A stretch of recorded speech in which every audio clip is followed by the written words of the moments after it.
Market expert तपन जोशी जी भी कार्यक्रम में शामिल हो चुके हैं। तपन जी, बहुत स्वागत है आपका sir. Very good morning. Good morning.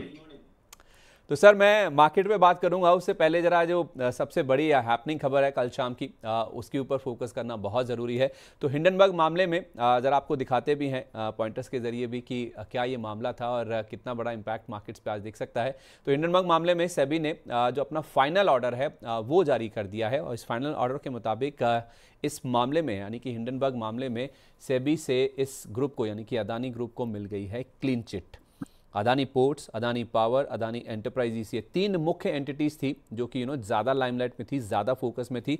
और उसके साथ साथ जो मैनेजमेंट यानी कि प्रबंधन के कुछ लोग हैं, जिसमें गौतम अदानी साहब के भाई हैं राजेश अदानी, खुद गौतम अदानी साहब, और इनके जो तीन अन्य मैनेजमेंट के लोग हैं, इनके ऊपर जो हिंडनबर्ग के आरोप लगे थे उनसे इनको कर दिया गया है पूरी तरह से बरी। अदानी ग्रुप ने किसी तरह का कोई उल्लंघन नहीं किया है, ऐसा सेबी के ऑर्डर में साफ तौर पे निकल के सामने आया। हिंडनबर्ग ने कहा था कि सेबी के जो नियम है उसका उल्लंघन किया गया है, शेयरों में हेराफेरी की है, यानी कि स्टॉक मैनिपुलेशन की बात की गई थी, इनसाइडर ट्रेडिंग का भी आरोप लगा था। और इसी वजह से हम देख रहे हैं कि ग्रुप कंपनियों या फिर मैनेजमेंट के किसी भी व्यक्ति के ऊपर किसी भी तरह का कोई भी जुर्माना सेबी की ओर से नहीं लगाया गया, क्योंकि जो आरोप हैं वो साबित नहीं हुए हैं, जिस वजह से जुर्माना इनके ऊपर नहीं लगाया गया या फिर कोई भी कार्रवाई नहीं की गई है। तपन सर, आपका पहला रिएक्शन सर, ये जो सेबी का फैसला आया कल शाम। ये जो फैसला है संदीप जी बहुत ही फेवरेबल है अदानी के लिए, क्योंकि देखिए काफी टाइम से देखो पता था कि एक तरह से ही आएगा, क्योंकि लास्ट टाइम अगर आप देखो तो जिस तरह से सुप्रीम कोर्ट ने बोला था कि नो ओवरऑल इसमें कुछ है नहीं, और लग रहा था कि कहीं ना कभी क्लीन चिट आएगा, और ये क्लीन चिट की वजह से एक तरह से ना ग्रीन सिग्नल मिल गया है अभी कह सकते हैं कि अदानी ग्रुप कंपनीज को। क्योंकि ओवरऑल भी अगर आप देखो तो काफी टाइम से 2 साल से जब से ये बात आई थी तब से डीलिवरेजिंग चल रही थी। बैलेंस शीट जो पहले बहुत भारी थी डेट से, वो काफी हद तक कम हुए। काफी अदानी ग्रुप ने अपने स्टेक सेल किए थे, आपने देखा अदानी विल्मर ने का भी एक बड़ा स्टेक सेल हुआ था, और काफी अदर ग्रुप कंपनीज का भी, इवन अंबुजा में हुआ था। तो वो बैलेंस शीट को कहते हैं ना लाइटर करते जाए, तो वो हमें उनके फाइनेंशियल्स में भी दिख रहा है अभी। कंपेरेटिवली अगर आप 3 साल पहले 4 साल जब हिंडनबर्ग केस के पहले की बात करें और अभी की बैलेंस शीट की बात करें तो घनी बहुत ही लाइट है, तो एक तरह से इन्वेस्टर के लिए बहुत अच्छा है ये। और अगर आप देखो मार्जिन पे अभी वो लोग फोकस करें, और बड़े बड़े इंफ्रा प्रोजेक्ट्स उन लोगों ने ऑलरेडी अनाउंस किए हुए हैं। तो मुझे तो ये काफी हद तक नो एक ग्रीन सिग्नल मिल गया है अदानी ग्रुप को यहाँ से। एंड ओवरऑल अभी भी कंडीशन अगर आप financial point of view, valuation point of view देखें, तो ये पहले जैसा फोर्थ नहीं है, यानी कहते हैं ना कि बहुत ही महंगे थे, अभी उतने महंगे नहीं है। तो ऑफ कोर्स अगर मुझे पूछे कि चॉइस कौन सी रहेगी, तो मेरी अदानी पोर्ट और अदानी पावर ही दो बड़ी चॉइस है अदानी ग्रुप ऑफ कंपनीज, क्योंकि ये बहुत ही स्ट्रांग है और दोनों के फाइनेंशियल्स भी अच्छे, वैल्यूएशन वाइज भी अगर आप देखो तो काफी हद तक नो स्टेबल है और इतने महंगे भी नहीं है। तो ऑफकोर्स अगर किसी को इन्वेस्ट करना है तो ये दो स्टॉक लॉन्ग टर्म के लिए सोच सकते हैं, but overall good news for Adani और इवन और मार्केट के लिए भी, क्योंकि अदानी ग्रुप एक बड़ा मार्केट शेयर है इनका। तो दो स्टॉक्स हैं, मैं इनके ऊपर चर्चा करूंगा सर।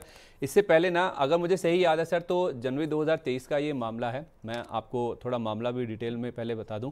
जनवरी 2023 से ये मामला शुरू हुआ था, यानी कि करीब करीब आप मान लीजिए 2.5 साल या उससे ज़्यादा समय हुआ है जब ये मामला शुरू हुआ था। और अमेरिकी शॉर्ट सेलर हैं हिंडनबर्ग रिसर्च, उन्होंने इस ग्रुप के ऊपर, अदानी समूह के ऊपर एक रिपोर्ट जारी की थी। और रिपोर्ट में हिंडनबर्ग रिसर्च की ओर से अदानी ग्रुप के ऊपर लगाए गए थे गंभीर आरोप। उसमें स्टॉक मैनिपुलेशन, जैसे मैंने आपको कहा, यानी कि शेयरों की हेराफेरी, अकाउंटिंग फ्रॉड का भी आज जो आरोप है वो इस रिपोर्ट में लगाया गया था। इसके साथ साथ जो ऑफशोर टैक्स हेवन्स हैं उनके जरिए मनी लॉन्ड्रिंग के जो आरोप हैं वो भी इनके ऊपर लगाए गए थे। हुआ क्या था, मोडस ऑपरेंडी भी बताई गई थी, यानी कि किस तरह से ये किया गया था। शेल कंपनियों की मदद से ये पूरा जो मनी लॉन्ड्रिंग है उसको एग्जीक्यूट किया गया था। इस रिपोर्ट में उसको बताया भी गया था कि शेल कंपनियों के जरिए फंड घुमाकर अपने शेयरों की कीमतों को आर्टिफिशियली इन्फ्लेट किया गया था, उनकी कीमतों को बढ़ाया गया था, ऐसा इस रिपोर्ट में कहा गया था। लेकिन इन किसी भी आरोपों में कोई मेरिट नहीं है, कोई दम नहीं है, ऐसा सेबी की ओर से निकल के सामने आया है। सर, मुझे अगर सही याद है तो ये 24 मामले थे कुल जिनकी जांच सेबी की ओर से शुरू की गई थी। उसमें से 22 को लेकर तो रिपोर्ट बहुत जल्दी ही आ गई थी, कुछ महीनों के अंदर ही, यानी कि 2023 में ही कभी 2 मामले थे बड़े जो कि लटके हुए थे। अब यही मान के चलें सर कि जो दो बड़े मामले थे जिसमें आई थिंक जो कुछ विदेशी रेगुलेटर्स थे, आई थिंक उनसे भी कुछ डेटा, कुछ जो इन्फॉर्मेशन है वो सेबी ने मांगी थी, उसी आने में विलंब हो रहा था, जिस वजह से ये मामला लटक गया था। 2 ढाई 3 साल हो गए इसको रिपोर्ट को पूरी होते होते, जांच को पूरी होते होते। अब ये मान के चलें सर कि ना केवल सेबी बल्कि दुनिया भर के रेगुलेटर से जो रिपोर्टें आई होंगी, जो जानकारी आई होंगी, वो ये मानते हैं कि अदानी ग्रुप में किसी तरह की कोई हेराफेरी नहीं थी। जी देखिए, अगर हमारे लिए तो दो ही एपेक्स है, एक है सुप्रीम कोर्ट और दूसरा है अगर मार्केट रेगुलेटर्स है भी। अब दोनों जी। ने क्लीन चिट दी है तो हम लोग वही एज्यूम करके चल रहे कि आई थिंक ओवरऑल सब जगह अभी मामला ठंडा हो गया और ना ओवरऑल क्लीन चिट मिल गई है। और जो 24 की आपने बात की, आपने सही बोला, 22 का आ गया था, दो पेंडिंग था। अभी ये जो फाइनल रूलिंग आई है तो इससे ये पता चला कि आई थिंक पूरा क्लीन चिट मिल गया है। और देखिए इसमें कमाया कौन है, हिंडरबर्ग ही कमाए थे वो शॉर्ट सेलिंग के टाइम, और काफी निवेशकों ने पैसे घुमाए थे उस टाइम पे। तो हमें भी याद है किस तरह से स्पेकुलेशन हुआ था और किस तरह से अदानी ग्रुप कंपनीज के शेयर होल्डर ने पैसे घुमाए थे। बहुत ही अनफॉर्चुनेट वो इवेंट था। अगर ये कुछ नहीं आया है, यानी ये तो ऐसा ही हुआ ना कि इसमें सबसे बड़ा नुकसान हमारे जैसे रिटेल शेयर होल्डर को होता है, क्योंकि उनको कुछ पता नहीं होता और वो कोई पोजीशन लेके बैठे, उनको बहुत बड़ा लॉस हुआ। बहुत ही अनफॉर्चुनेट था वो। लेकिन ये जो फाइनल हियरिंग आ गई है, assuming that of course SEBI and Supreme दोनों apex कोर्ट है, तो I think for us know it's clean chit. और आई थिंक बाहर के भी जो भी रेगुलेटर्स है वहां से भी क्लीन चिट मिल गई होगी। बिल्कुल, खाया पिया कुछ नहीं, गिलास तोड़ा 12 आना, ये वैसा ही हाँ, मामला है आई थिंक है। यही कहना चाह रहे थे सर आप? यही और इनडायरेक्टली ना रिटेल इन्वेस्टर ने पैसे घुमाए और कुछ नहीं हुआ है। स्पेक्युलेटर्स ने अब क्या बोले अभी इसमें। नहीं, गौतम अदानी साहब ने भी जो ये फैसला जब आया ना, उसके ऊपर जो अपना रिएक्शन दिया, जो प्रतिक्रिया दी, उसमें उन्होंने भी यही बोला कि अनफॉर्चुनेट इवेंट है, लोगों ने बहुत ज़्यादा पैसा कमाया लेकिन हमारे भी बस में नहीं था, एक रिपोर्ट की वजह से एक कुल मिला के ऐसा हुआ। तो आपको ये भी दिखाते हैं कि गौतम अदानी साहब ने या फिर जो अदानी ग्रुप की प्रतिक्रिया है वो क्या आई है सेबी के फैसले के बाद। उन्होंने ये बोला है कि हम तो स्टार्टिंग से ही कह रहे थे ये जो रिपोर्ट है पूरी तरह से झूठी है, बेसलेस है, अपने जो पर्सनल इंटरेस्ट हैं उससे ये मोटिवेटेड है, जिस तरह के आरोप लगाए गए हैं ग्रुप के ऊपर। और रिपोर्ट का जो मकसद है वो ग्रुप की साख को, निवेशकों के भरोसे को नुकसान पहुंचाना है, और ग्रुप के सभी लेन देन नियमों के मुताबिक हैं, भारतीय कानून के दायरे में है, और अदानी ग्रुप की जो वित्तीय स्थिति है वो बहुत ही मजबूत है। और इनफैक्ट निवेशकों को लेकर थोड़ी उन्होंने चिंता ज़रूर जताई है कि इस रिपोर्ट की वजह से या अनफॉर्चुनेट इवेंट की वजह से निवेशकों का पैसा टूटा है, जिसको लेकर वो काफ़ी ज़्यादा चिंतित नजर आए, जैसे आप भी हाईलाइट कर रहे थे। अब इस रिपोर्ट का इम्पैक्ट क्या हुआ, कितना बड़ा नुकसान हुआ था, जो आप भी बात कर रहे हैं सर, हाईलाइट कर रहे हैं। इस रिपोर्ट के आने के बाद से हमने देखा सर, जो ग्रुप की कंपनियां हैं उनमें ज़बरदस्त बिकवाली हुई थी, जैसे आपने भी कहा। और कुछ ही हफ्तों के अंदर, जनवरी 2023 में जब ये रिपोर्ट आई थी, आई थिंक 24 जनवरी को ये रिपोर्ट आई थी, और उसके बाद अगर आप देखेंगे सर तो मार्केट कैप में, पूरे ग्रुप की मार्केट कैप आप देखेंगे तो ऑलमोस्ट $100 बिलियन से इनका जो मार्केट कैप है वो कम हुआ था। इंडियन करेंसी में बात करें तो ऑलमोस्ट 8 लाख करोड़ रुपए से ज़्यादा इनका जो मार्केट कैप है उसमें कमी आ गई थी। और सबसे बड़ा इम्पैक्ट जो मुझे याद है सर हुआ था, इनका ना 20 जनवरी के आसपास ही शायद, या फिर 25 जनवरी के आसपास ये अदानी एंटरप्राइजेस का एफपीओ खुलने वाला था 20,000 करोड़ रुपए का। और उसके बाद भी इन्होंने जब जब ये अटेम्प्ट किया या फिर कोशिश करी कोई बड़ी फंड रेजिंग की, और फंड रेजिंग के आसपास ही सर ऐसी कोई खबरें आती थी या फिर ऐसा न्यूज़ फ्लो आता था। ये जो अदानी एंटरप्राइजेस का सर 20,000 करोड़ रुपए का एफपीओ टला था, क्या आप मान के चलें वो जो फंड रेजिंग स्प्री है, यानी फिर क्योंकि ये इंफ्रा बिजनेस में है, कैपिटल इंटेंसिव बिजनेस है, लगातार इनको पूंजी की ज़रूरत पड़ती है, तो हम मान के चलें कि फिर अब ये स्पीड अप होता हुआ दिखेगा मामला, जैसा हमने अदानी एंटरप्राइजेस के केस में देखा था, उसी रिपोर्ट की वजह से वो टल गया था। अब अलग अलग कंपनियों में, स्टार्टिंग विद ये फ्लैगशिप कंपनी अदानी एंटरप्राइजेस, इनके बड़े पब्लिक इशू आ सकते हैं सर। देखिए, अगर आप अदानी की बात करें, आई थिंक पिछले 6 महीने साल में उन लोगों ने काफ़ी फंड रेजिंग ऑलरेडी की है और इन्वेस्टमेंट भी आए हैं। और अगर हम लोग ये जो देखें कि उस टाइम पे जो इशू हुआ था उसमें भी फंड रेजिंग हो गई थी, फिर उन्होंने पैसे वापस दे दिए थे। और ये पूरा सट्टा था बिल्कुल ही, एक तरह से ना, जिस तरह से क्या किस तरह से पॉलिटिकली मोटिवेटेड था या कहाँ से था वो तो हम लोग टिप्पणी नहीं दे सकते।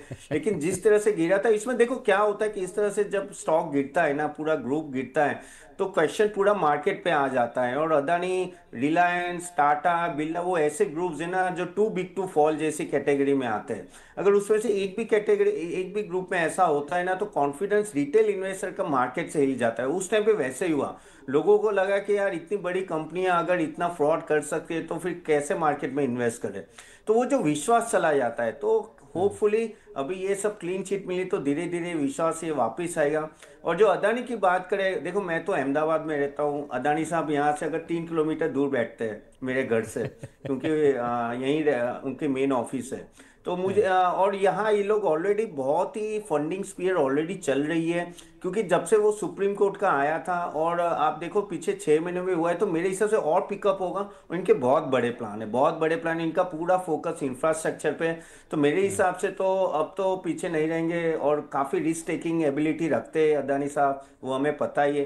तो मेरे हिसाब से यहाँ से तो और फास्ट ही भागेंगे फंडिंग के लिए। लेकिन एक जो जो मैंने पहले भी बताया कि एक सही बात हुई कि ये बैलेंस शीट लाइटर हो गई है, तो उनको फंडिंग के लिए भी अभी आई थिंक नो उनके लिए ईजी रहेगा। ठीक है, ओके। एक सवाल और सर, फिर मैं पूछता हूँ आपसे कि कौन से शेयर आपको ज़्यादा पसंद है, जैसे आप हाईलाइट कर भी रहे थे। सर, इस दौरान क्या हुआ ना, ये जो 2-2.5 साल का समय बीता है ना, उसमें कुछ कुछ लोग ऐसे हैं जो कि इनके साथ मजबूती के साथ खड़े थे, या फिर उन्होंने अपना भरोसा दिखाया भी। उसमें जीक्यूजी पार्टनर्स की बात कर ले, या फिर टोटल एनर्जी की बात कर ले, जो कि फ्रांस की कंपनी है। कुछ थोड़ी बहुत इधर उधर चीज़ें हुई, कुछ पैसा निकला भी, कुछ इन्वेस्टमेंट उन्होंने खींचे भी हैं, लेकिन फिर भी कोई बहुत बड़ा ऐसा नहीं हुआ कि कोई बिल्कुल ही छोड़ के इनको चला गया। अभी भी अदानी टोटल के नाम से हम जानते हैं इनकी कंपनी है, उसमें निवेश है ही है। तो सर, जिस तरह से बड़े कुछ निवेशकों ने इनके साथ, इनका बुरे समय में साथ दिया है, क्या आप मान के चलें कि कुछ बड़े निवेशकों की और निवेशकों की भी एंट्री हो सकती है? और जो एग्जिस्टिंग है जीक्यूजी पार्टनर्स जैसे, जिन्होंने बड़ा पैसा बनाया भी है लो लेवल्स पे इन्वेस्ट करके, क्या उनका भरोसा और उजागर होगा और खरीदारी उनकी ओर से हो सकती है? देखिए इन लोगों के लिए तो लॉटरी थी सही में। क्या वैल्यूएशन में ये वैल्यूएशन में ये सब कंपनीज मिलती नहीं जिस वैल्यूएशन में उन्होंने एंट्री थी। और हिम्मत मार्केट में की ऐसी ही उन्होंने, बात है ना कि हाँ, बाय हिम्मत एट की अ उन्होंने। Bad news. By at the bad news, तो वैसी ही बात थी तो उन्होंने बाय किया और भरोसा जताया, और अदानी ग्रुप उनको कन्विंस भी कर पाए। और यहाँ से भी बड़े बड़े प्लेयर्स आएंगे, देखो क्योंकि आप देखिए कि इनके जो प्रोजेक्ट्स है, जो प्रोजेक्शन और जो vision board last time Adani ने, जो गौतम आदित्य ने जी बताया था, वो बहुत बड़ा विजन है। इसके लिए वो अकेले नहीं कर पाएंगे, उनको पार्टनर्स चाहिए होंगे, कोलैबोरेशन चाहिए होंगे, and they are open to that. आप टोटल एनर्जी से जिस तरह से कोलैबोरेशन के वो दिखा रहा है कि समहाउ नो अदानी ओपन है अभी कोलैबोरेशन के लिए। और आई थिंक फंडिंग भी काफी आएंगे, तो ऑफ कोर्स मैं तो मानता हूँ यहाँ से बहुत और बड़े प्लेयर्स आएंगे, और अभी क्लीन चिट है तो प्रॉब्लम भी नहीं आनी चाहिए। ओके, ठीक है। तो वैसे भी इनकी बैलेंस शीट हल्की है, पैसा जुटाने में इनको मदद मिलेगी। कैपिटल इंटेंसिव बिजनेस रहते हैं, क्योंकि इंफ्रास्ट्रक्चर फोकस ये पूरा ग्रुप है, तो पैसे की ज़रूरत, पूंजी की ज़रूरत बहुत ज़्यादा पड़ती है। पिछले कुछ 6 महीने में काफ़ी फंड रेजिंग इन्होंने करी भी है, लेकिन और आगे वो बढ़ती हुई नज़र आ सकती है। आखिरी सवाल आपसे सर, इस पूरे ग्रुप को लेकर या फिर इस पूरे मामले को लेकर, अब आप बताइए सर, कौन सी कंपनियाँ जो आपको ज़्यादा पसंद आ रही हैं, किन टाइम फ्रेम से रखें इनको अपने पोर्टफोलियो में, और क्या टारगेट्स आ सकते हैं? से देखिए, अगर दो कंपनी की मैं बात करूँ तो देखिए अदानी पोर्ट की मैं अगर पहली बात करता हूँ, क्योंकि ऑफ कोर्स वो मेरा हमेशा फेवरेट है। रीज़न एक सिंपल है, क्योंकि अगर आप देखो कोई भी एक्सपोर्ट होता है, एक्सपोर्ट इंपोर्ट की बात करें, 70-80% जो एक्सपोर्ट इंपोर्ट होता है वो पोर्ट से ही होता है। और उसमें अदानी पोर्ट नंबर 1 है, और काफ़ी हद तक वो यहाँ से भी कह सकते हैं ना कि अपना कैपिटल एम्प्लॉय करने वाले और कैपेसिटी भी बढ़ाने वाले। ऑफ कोर्स उनका है ना पूरा बैकवर्ड इंटीग्रेशन है, आप देखो उनकी रेलवेज है, वेयर हाउसिंग है, तो वो इस तरह से पूरा पैकेज करके देते हैं ना कि बहुत ही फायदा होता है जो इंपोर्ट एक्सपोर्ट जो भी सप्लाई एक्सपोर्टर वहां से करते हैं। तो उस तरह से मुझे लग रहा है यहाँ से मार्जिन इंप्रूवमेंट ज़्यादा होगा। और अभी एक तरह से ना ये क्लीन चीट आ गई है, तो एक तरह से पी का भी थोड़ा री रेटिंग हो सकता है। तो यहाँ से भी जिस लेवल पे अदानी पोर्ट, आई थिंक यहाँ से आराम से 20% अपसाइड मुझे यहाँ से दिख रहा है। दूसरा है अदानी पावर। अदानी पावर अगर आप वैल्यूएशन के दृष्टि देखो तो टाटा पावर ले लो या दूसरे सब पावर कंपनी से बहुत ही सस्ता है। द रीजन एक एक तो रीजन एक भी है कि वो जो कोर्ट केस चल रहा है वो अभी भी चल रहा है, लेकिन होपफुली उसमें कुछ ज्यादा लग नहीं रहा है, तो वो दिक्कत नहीं आनी चाहिए। यहाँ तो क्लीन चिट मिल गई है। तो लेकिन अदानी पावर के भी बड़े प्लान्स हैं, और ऑफ कोर्स अदानी ग्रीन अलग से, लेकिन थर्मल पावर में भी बड़े प्लान्स है, और यहाँ से वो मार्जिन एक्सेलरेशन की बातें कर रहे हैं। तो यहाँ से मुझे अदानी पावर क्योंकि वैल्यूएशन की दृष्टि कम है, तो यहाँ से मुझे ऑलमोस्ट 25% का अपसाइड दिख रहा है। ओके, ठीक है। तो अदानी पोर्ट्स में आप कह रहे हैं कि आपको 20% का अपसाइड दिख रहा है, और अदानी पावर में भी आप कह रहे हैं कि 25% तक की अपसाइड इसमें देखने को मिल सकती है। सर एक बार, मैं नहीं कह रहा कि आप बाय सेल बताइए, लेकिन अदानी एंटरप्राइज जो कि इनकी फ्लैगशिप कंपनी है, कुछ भी ग्रुप में होगा, जाहिर सी बात है अदानी एंटरप्राइजेस पे भी उसका इंपैक्ट दिखेगा। और अदानी एंटरप्राइजेस, एक बार जरा इसका चार्ट दिखाइए। अदानी एंटरप्राइजेस सर काफ़ी ज़्यादा टूटा भी है हायर लेवल से। वैसे तो और भी स्टॉक्स हैं, अदानी ग्रीन है, अदानी टोटल है, ये काफ़ी ज़्यादा हायर लेवल से करेक्ट हुए हैं। लेकिन अदानी एंटरप्राइजेस की अगर बात करें सर, एक बार हायर लेवल्स मुझे लगता है कि 3000 के भी ऊपर के हमने स्टॉक में बनते हुए देखे हैं। मैं एक बार बता भी देता हूँ, 3211 का हाई है सर। तो ऑलमोस्ट आप कह सकते हैं कि अगर 3200 का लेवल और 2400 पे हम खड़े हैं, तो 20% डिस्काउंट पे है अभी भी अपने ऑल टाइम हाई से। तो क्या इतनी ही अपसाइड की गुंजाइश स्टॉक में भी करें? भले ही धीरे धीरे, जितना आपने अदानी पोर्ट्स और अदानी पावर में कहा है उससे कम धीरे से चले, लेकिन इम्पैक्ट तो आएगा सर, क्योंकि फ्लैगशिप कंपनी है। मैंने बिल्कुल इम्पैक्ट आएगा, फ्लैगशिप कंपनी है, प्लस अभी ये क्लीन चीट आया है, तो उसके वजह से क्या होगा कि इनको फंड रेजिंग में, जैसे हमने पहले भी बात की, तो फायदा होगा, क्योंकि वो ये होल्डिंग कंपनी है, तो होल्डिंग डिस्काउंट थोड़ा रहेगा इसमें। और अभी सभी काउंटर्स अगर चलेंगे तो इनडायरेक्टली इसको फायदा होगा। लेकिन जैसे आपने बोला वैसे कि इसकी मूवमेंट थोड़ी कम होगी, क्योंकि ये एक साथ इतनी सारी सब्सिडरीज है इनकी, तो इसमें मुझे लग रहा है तेजी आएगी, लेकिन उस तरह से नहीं आएगी, तो डिसेंट रिटर्न दे सकता है यहाँ। लेकिन of course I think Adani enterprise का जो, अगर आप देखो 3 साल से ये नेगेटिव रिटर्न में है, तो जब से वो केस हुआ है तब से ये भागा ही नहीं है। लेकिन अगर ग्रुप कंपनी चलेगी तो ये धीरे धीरे ये भी चलेंगे, तो डिसेंट रिटर्न का एक्सपेक्टेशन रख सकते, 10-15% के आसपास के ओवरऑल के, 15% के आसपास, और धीरे धीरे ये बढ़ेगा। लेकिन हाँ, फायदा इनको भी होगा। ठीक है, फ़ायदा होगा क्योंकि फ्लैगशिप कंपनी है, लेकिन धीरे धीरे चलेगी ये कंपनी। ज़्यादा तेज़ी से आपको अदानी पोर्ट्स और अदानी पावर चलते हुए नजर आ सकते हो। तो क्लीन चिट है, बैलेंस शीट पहले से ही हल्की है। अब ग्रुप कंपनियों में फंड रेजिंग की जो एक स्प्री है फिर से आपको देखने को मिल सकती है, और सबसे ज़्यादा फायदा इसमें अदानी पोर्ट्स और अदानी पावर को देखने को मिल सकता है, जहाँ पे 20 से 25% तक का अपसाइड देखने को मिल सकता है। और अदानी एंटरप्राइजेस में भी 15% के आसपास के मूव्स आ सकते हैं। हालांकि अदानी पोर्ट्स और अदानी पावर जितना तेज़ तो नहीं, लेकिन हाँ, यहाँ पर भी इम्पैक्ट तेज़ी का दिखेगा, लेकिन ज़्यादा तेज़ी आपको अदानी पोर्ट्स और अदानी पावर में देखने को मिल सकती है। ठीक है, ये हो गई आज की सबसे बड़ी खबर, और सबसे बड़ा इम्पैक्ट भी आज इसी पे देखने को मिलेगा। इस पर चर्चा करेंगे जब बाजार खुलेगा, लेकिन उसके साथ साथ जरा आप बाजार पे भी वापस फोकस कर लेते हैं। कल अगर आप देखेंगे तो एफआईएस की ओर से सर हमने देखा हल्का ही सही 367 करोड़ रुपए का खरीदारी का नंबर आया है कैश सेगमेंट में। और डीआईएस यानी कि घरेलू संस्थागत निवेशों की बात करें तो खरीदारी कर ही रहे हैं, 3300 करोड़ रुपए से ज़्यादा खरीदारी का नंबर डीआईएस की ओर से भी देखने को मिला, जिस वजह से कल हमने ऑलमोस्ट 100 पॉइंट के आसपास की बढ़त निफ्टी में बनती हुई दिखी। नेट देखें तो अब 11,411 करोड़ का नंबर है, जो कि सेलिंग की तरफ यानी कि बिकवाली की तरफ आपको सितंबर महीने का नजर आएगा। लेकिन इंपॉर्टेंट पिछले कुछ दिनों से नंबर हो गए हैं वायदा बाजार के, यानी कि एफएनओ साइड के, वो जरा नंबर से एक बार सामने लाइए। 1347 करोड़ रुपए का इंडेक्स फ्यूचर्स में खरीदारी का नंबर आया। ये अपने आप में बहुत उत्साह देने वाला है, थोड़ा जोश पैदा करने वाला है। कल इंडेक्स ऑप्शंस भी खरीदे गए हैं 10,800 करोड़ के, और 222 करोड़ रुपए की स्टॉक फ्यूचर्स में, स्टॉक ऑप्शंस में करीब 500 करोड़ रुपए की खरीदारी। नेट करीब 12,900 करोड़ रुपए के खरीदारी का नंबर है। लेकिन सबसे इंपॉर्टेंट, जैसे मैं आपको हाईलाइट कर भी रहा हूँ पिछले कुछ दिनों से, वो है इंडेक्स फ्यूचर्स का नंबर। और इसको आप इनके जो इंडेक्स के लॉन्ग शॉर्ट रेशो है उसमें रिफ्लेक्ट होता हुआ देखेंगे कि लॉन्ग पोजिशन धीरे धीरे इनकी ऐड हो रही है, बढ़ रही है। 7.5% वाली अब ऑलमोस्ट आ गई है 14%। ऑलमोस्ट आप कह सकते हैं कि 5 सितंबर पे जहां हम 7.5% के नीचे खड़े थे, वो पोजीशन डबल हो चुकी है। लॉन्ग शॉर्ट रेशो एक बार दिखा दीजिए, उससे आपको आइडिया लग जाएगा। मैं जो नंबर हाईलाइट कर रहा हूं, ऑलमोस्ट 14% का लॉन्ग साइड पर ये नंबर देखिए आप, 14% पर पहुंचता हुआ दिखा है। सर ये क्या दिख रहा है इन नंबर्स में? क्या ऐसे रीड करना सही है कि एफआईज धीरे धीरे सही, लेकिन अपना गियर शिफ्ट कर रहे हैं? जो रिवर्स गियर में थे कम से कम न्यूट्रल आ गए हैं वो, अब ऐसा मान के चलें, या अभी उसमें भी देरी है? नहीं, एफआई की बात करें, आई थिंक जितना मुझे याद है 7 to 8% लॉन्ग थे, अभी ये 13-14% आएंगे, तो थोड़ा तो इम्प्रूवमेंट हुआ है इसमें।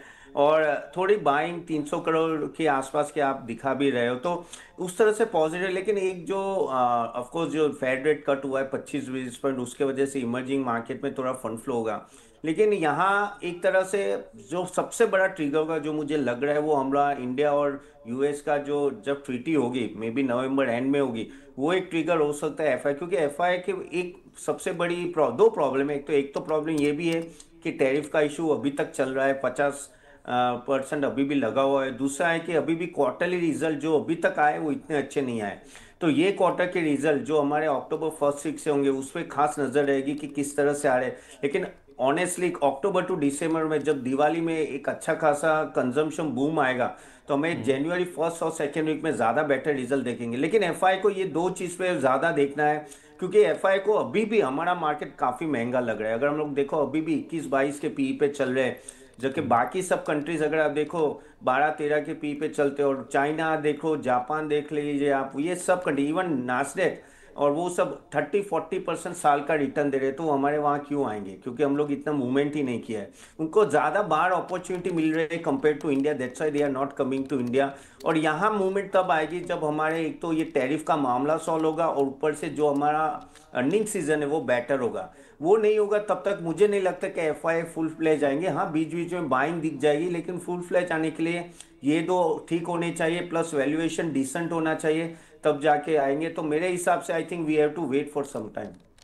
तो एक टैरिफ और दूसरा आप कह रहे हैं कि अर्निंग्स यानी कि तिमाही नतीजे, ये दो मेन फैक्टर्स हैं जो डिसाइड करेंगे कि एफआईज भारतीय बाजारों में बड़े पैमाने पर लौटते हैं नहीं लौटते हैं। यस यस, ये दो दो फैक्टर है। ओके तो एक टैरिफ हो गया, एक तिमाही नतीजे हो गया, और वैल्यूएशन वैसे भी अभी भी आप कह रहे हैं कि एफआईएस को महंगे लग रहे हैं। तो तीन मेन फैक्टर्स हैं जिसके ऊपर एफआईएस की नज़र है। तो एक तो हमारा 50% वाला टैरिफ, यानी कि 25% टैरिफ और 25% पेनल्टी जो हम रशिया से क्रूड खरीदते हैं उस वजह से लगी है, वो एक तो हटता हुआ देखिए, तिमाही नतीजों में इंप्रूवमेंट आए और थोड़ा वैल्यूएशन भी करेक्ट हो, तो शायद हो सकता है कि भारतीय बाजारों में एफआईएस बड़े पैमाने पर खरीदारी करें। जो शॉर्ट का नंबर है 86% का, वो भी कम हो, और लॉन्ग्स ऐड होने के लिए ये दो तीन फैक्टर्स हैं जो कि शायद आपको डिसाइसिव फैक्टर्स के रूप में काम करते हुए नज़र आ सकते हैं। इसके अलावा आप रुपए को देखिए, रुपया कल 4 दिन से लगातार मजबूत हो रहा था। वो मजबूती का जो एक ट्रेंड था वो कल उसके ऊपर ब्रेक लगा है।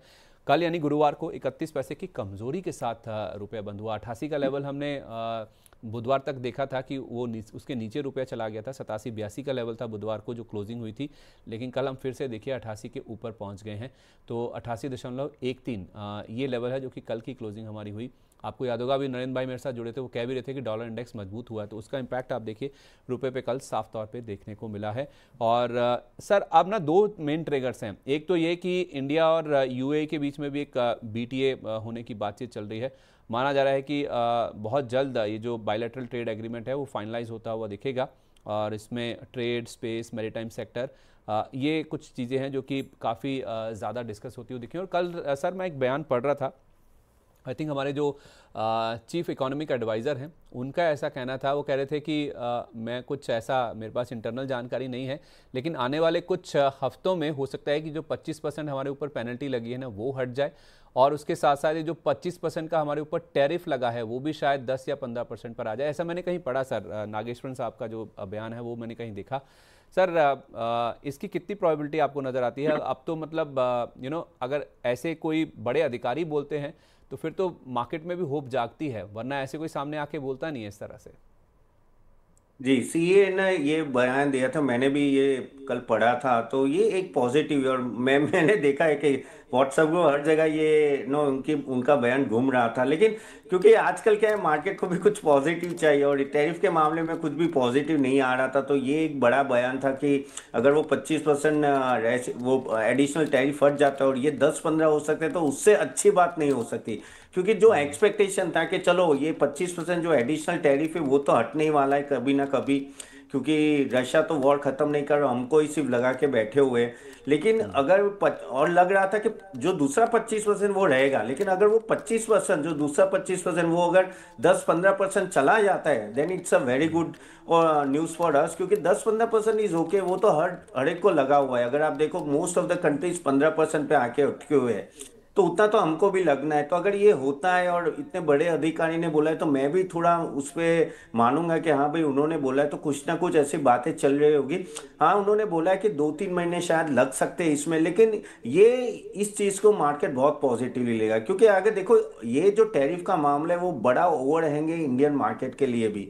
हम बोलते हैं यहाँ कि चलो इतना बड़ा हमारा 86 बिलियन का ही है एक्सपोर्ट, लेकिन आप समझो वो जो एक्सपोर्ट ओरिएंटेड जो भी है सेक्टर, आप जेम्स एंड ज्वेलरी देखो, फिर टेक्सटाइल और बाकी सब, उनकी हालत खराब हो गई है। अगर आपके बिजनेस ही नहीं चलेंगे और उसको फिर सपोर्ट कैसे करोगे? अभी 3 महीना ये जो बिजनेस नहीं चला है उसका आप देखना क्वार्टरली रिजल्ट में बहुत बड़ा इंपैक्ट आने वाला है। और गवर्नमेंट बहुत तो बहुत उनको डिफॉल्ट करने से रोक सकती है, लेकिन उनका जो फाइनेंशियल लॉस होगा उसका क्या?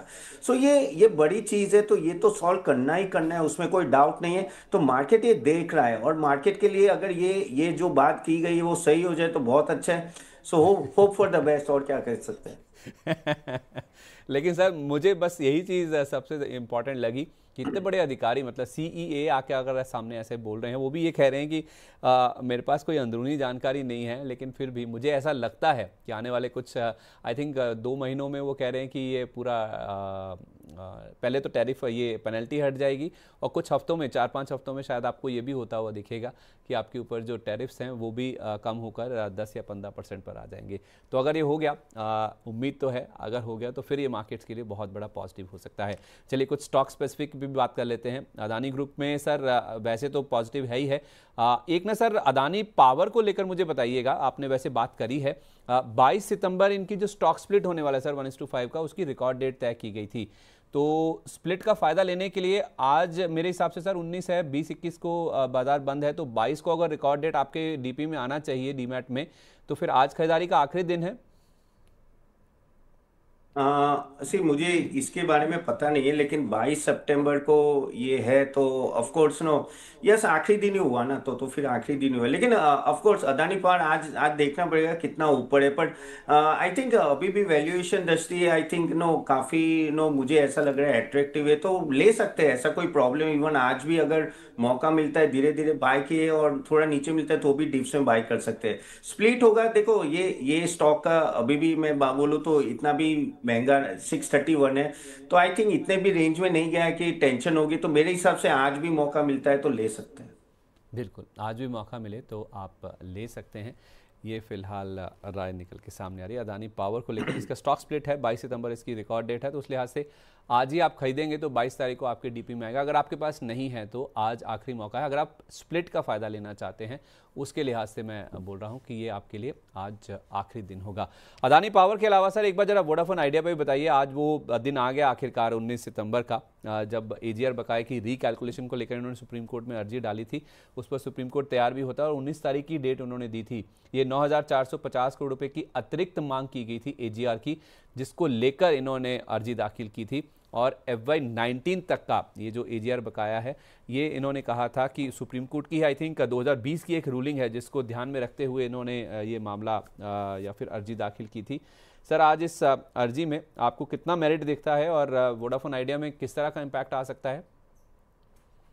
देखिए वोडाफोन आइडिया अगर बात करें तो शॉर्ट टर्म प्लेयर के लिए या स्पेकुलेशन के लिए ठीक है, लेकिन लॉन्ग टर्म स्टोरी यहाँ दिखती नहीं है, क्योंकि एक सिंपल सी बात है, अभी भी बैलेंस शीट में 2.5 लाख करोड़ की लायबिलिटीज बैठी, कहाँ से रिपे करोगे? चलो ये जो बात चल रही है कि भाई सुप्रीम कोर्ट थोड़ी रिलीफ दे दे ना दे, लेकिन उससे चीजें बहुत सुधरती नहीं है, क्योंकि जो 4G 5G स्पेक्ट्रम में उनको जो एक्सपांशन करना है उसमें कैपेक्स बहुत बड़ा चाहिए, और उन्होंने कुछ सिटी में चालू किया है लेकिन वो बहुत ही मिनिमम है। एयरटेल और जियो बहुत आगे निकल गए हैं, अभी अभी भी वो 2-3 इनका मेन रेवेन्यू स्ट्रीम 2G और 3G है, जो कह सकते हैं ना आउटडेटेड है। तो आगे जाके उनको 4G 5G में कन्वर्ट करना है, तो उसके लिए पैसे कहाँ से आएंगे, कहाँ से फंड रेजिंग होगी? और प्रॉब्लम वही है ना कि अगर आप आरपू भी देखो तो अराउंड 177 के आसपास है, जबकि जियो का 210 है और आई थिंक भारती का तो 260 270 के अबव है। इनको आरपू बढ़ाना पड़ेगा, लेकिन जैसे आरपू बढ़ाएंगे तो इनका कस्टमर बेस कम हो जाता है, तो बहुत सारी दिक्कतें यहाँ मुझे लग रही है।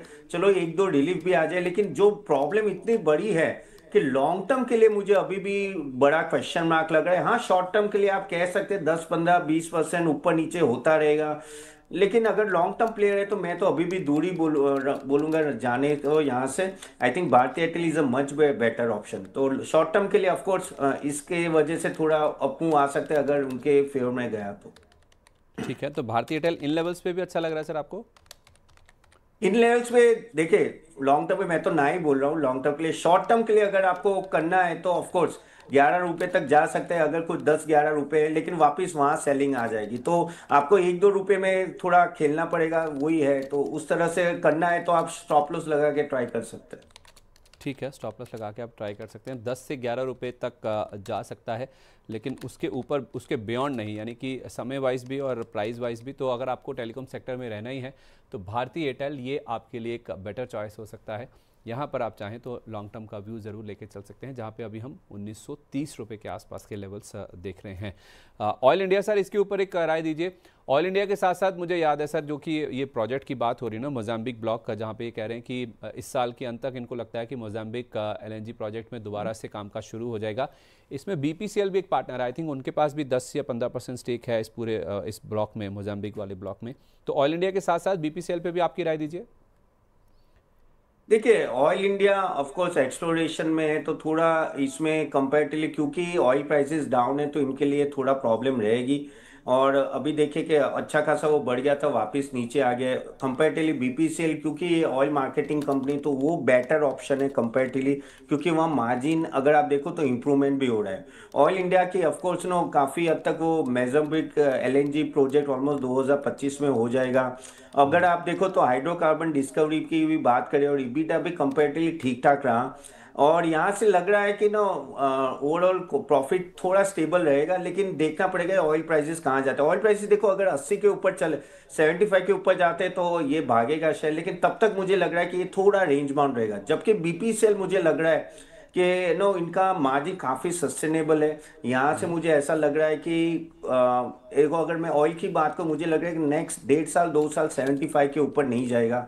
तो अगर ये रहता है 75 के नीचे, तो आई थिंक बीपीसीएल ले लो, एचपीसीएल ले लो, इनको काफ़ी बड़ा फायदा होगा मार्जिन इंप्रूवमेंट में। सो मेरे हिसाब से अगर कोई अगर काउंटर में जाना, I think BPCL is a better option compare to Oil India. ठीक है, बीपीसीएल ज़्यादा बेटर ऑप्शन है ऑयल इंडिया के मुकाबले। वेदांता पे आपकी राय दीजिए सर। वेदांता वैसे तो डी मर्जर को लेकर ज़्यादा फोकस में रहता है। इस हफ्ते एनसीएलटी में एक सुनवाई भी हुई थी, लेकिन वेदांता में सर इनका एक मैंगनीज ब्लॉक को लेकर आज खबर आई है कि पन्नम मैंगनीज ब्लॉक है जिसका ठेका इनको मिला है। इन्होंने ये प्रेफर्ड बिडर के रूप में सामने आए हैं। तो वेदांता को लेकर सर आपकी राय दीजिए। डीमर्जर का प्रोसेस उसमें भी कोई अड़ंगा लग गया। 8 अक्टूबर अब अगली डेट आई है जब एनसीएलटी में सुनवाई होगी। ये एक के बाद एक अच्छी खबरें इनके लिए आ रही हैं, लेकिन स्टॉक रिएक्ट नहीं कर रहा सर, एक रेंज में ही चल रहा है। देखिए, इनके लिए सबसे बड़ी न्यूज होगी डीमर्जर की। डीमर्जर हो रहा है कि नहीं हो रहा है, क्योंकि अगर डीमर्जर होता है तो एक तरह से थोड़ा वैल्यू अनलॉकिंग इसमें होगा, और उसके वजह से अगर आप देखो तो मार्केट काफी पकड़ के रखा है इस स्टॉक को। और ऑफ कोर्स मेटल स्टॉक्स काफी ऊपर गए थे तो ये भी भाग चुका है। डिविडेंड प्ले है, उस तरह से भी अच्छा रिटर्न दे रहा है, तो उस तरह से कोई प्रॉब्लम नहीं है। लेकिन जो सबसे बड़ा ट्रिगर पॉइंट है डीमर्जर, डीमर्जर में अभी भी कोर्ट ने थोड़ी थोड़ी आपत्ति या दिखाई है। लेकिन मेरे हिसाब से कहीं ना कहीं 2-3 महीने 6 महीने में ना ये रिजॉल्व होना चाहिए। तो मेरे हिसाब से डीमर्जर होगा आगे जाके, और डीमर्जर होता है तो फिर क्या होता है कि एक वैल्यू अनलॉकिंग होगी। ऑफ कोर्स जो अच्छे नहीं चले काउंटर उसमें प्रॉब्लम आएगी, लेकिन मेरे हिसाब से आई थिंक ये स्टॉक को पकड़ के रखे। आई थिंक डीमर्जर का प्ले है ये। ऑफ कोर्स बाकी सब जो न्यूज आ रहे हैं वो ठीक है, थोड़ा मूवमेंट आएगा, लेकिन आई थिंक डीमर्जर की वजह से मैं बोलूंगा कि ये पकड़ के रखना चाहिए अभी। ओके, डीमर्जर की वजह से पकड़ के रखना चाहिए, मतलब इन लेवल्स पे भी आप कह रहे हैं कि फ्रेश खरीदारी की जा यस सकती है। यस, इन लेवल पे भी आप खरीदी करके रखे। मेरे हिसाब से 3-6 महीने डीमर्जर में पॉजिटिव न्यूज आ जाना चाहिए। ठीक है, 3-6 महीने के क्या टारगेट है सर आपके? 3-6 या ये फिर टारगेट देखो, डीमर्जर होता है तो कंपनी वाइज जाना पड़ेगा, लेकिन टारगेट यहाँ से भी मेरा 15% के आसपास है, साल का 15 से 20%। 15 से 20% कम से कम आप 3 से 6 महीने के लिए इसको अपने पोर्टफोलियो में रखें। 15% के रिटर्न आपको वेदांता के स्टॉक में आते हुए नजर आ सकते हैं। सर टेक्समैको रेल, इनको एक 86.85 करोड़ का एक ऑर्डर मिला है। अब ऑर्डर का साइज आपको ज़्यादा बड़ा नहीं नजर आएगा, लेकिन जो नाम जिससे इनको ऑर्डर मिला है ना वो काफ़ी प्रेस्टिजियस है। अल्ट्राटेक सीमेंट से इनको ये ऑर्डर मिला है सर, तो इसका इम्पैक्ट फिर आज बड़े गेंस के रूप में दिखेगा इस स्टॉक में। टैक्स में को ऑफ कोर्स ये वैगन्स और नो काफी हद तक नो कोचीज और वो सब भी बनाते हैं, और कैपिटल गुड्स में भी है। लेकिन ऑफ कोर्स वो काफी हद तक अभी हाई वैल्यू वैगन्स पे जा रहे हैं। और वैगन्स में भी क्या है कि जिस तरह से रेलवे के ऑर्डर्स आ रहे हैं, बड़े आ रहे हैं। वंदे मातरम के जो वंदे भारत के जो ट्रेन है, ऑलमोस्ट आप देखें तो नो 300 से 400 है। और इनको भी ऑर्डर अच्छे खासे होंगे। अगर देखें तो कंपनी भी बोल रही है कि डबल डिजिट एबिटा मार्जिन का 26 का वो प्लान कर रही है। सप्लाई चेन का एक काफी बड़ा इशू था, अगर आप देखो तो लास्ट क्वार्टर व्हील सेट के इश्यूज थे, उसके वजह से सभी ये जो वैगन्स कंपनी थी उनको काफी उनके पीएनएल में हिट आया था, लेकिन वो रिजॉल्व हो गया इस बार। तो आई थिंक उसके वजह से इनको यहाँ से प्रॉब्लम नहीं आनी चाहिए। उनको उन्होंने काफी हद तक एक्सपोर्ट ऑर्डर भी मिला है, अफ्रीका से भी मिला है। तो मेरे हिसाब से इस लेवल पे भी आई थिंक रखना चाहिए ये स्टॉक को। मेरे हिसाब से यहाँ से भी 15% का जंप लग रहा है कुछ 8-9 महीने में। और वैगन व्हील सेट का क्योंकि ये इशू रिजोल्व है तो 1-2 क्वार्टर में आपको रिजल्ट बहुत अच्छे दिखेंगे। ओके, ठीक है। तो टेक्समैको रेल में भी 15% की अपसाइड की आप गुंजाइश यहाँ से पकड़ के चल सकते हैं। इसके अलावा सर एक बार जरा गॉडफ्रे फिलिप्स इसको भी बताइए। गॉडफ्रे फिलिप्स में इस हफ्ते एडजस्टमेंट भी हुआ है बोनस का, और उसका इम्पैक्ट हमने देखा कि 2:1 का बोनस था। एक शेयर 3 हिस्सों में बदल गया, और उसके बाद भी इसमें मूव काफ़ी स्ट्रॉन्ग देखने को मिला। आई थिंक 3,947 या कुछ ऐसा लेवल था जहाँ तक इसने अपने रिकॉर्ड हाइस टच किए। लेकिन अब कुछ खबर इनके लिए नेगेटिव आती हुई दिखी है सर। खबर समीर मोदी से जुड़ी हुई है। रेप के आरोप में सर इनको दिल्ली पुलिस ने गिरफ्तार किया है। 10 सितंबर को दिल्ली पुलिस ने एफआईआर दर्ज की थी इस रेप के मामले में, और कोर्ट ने पुलिस को 1 दिन की रिमांड दी है, और दोबारा इनकी साकेत कोर्ट में पेशी भी होने वाली है। तो सर ये मामला कुछ दिक्कत करेगा गॉडफ्रे फिलिप्स के लिए?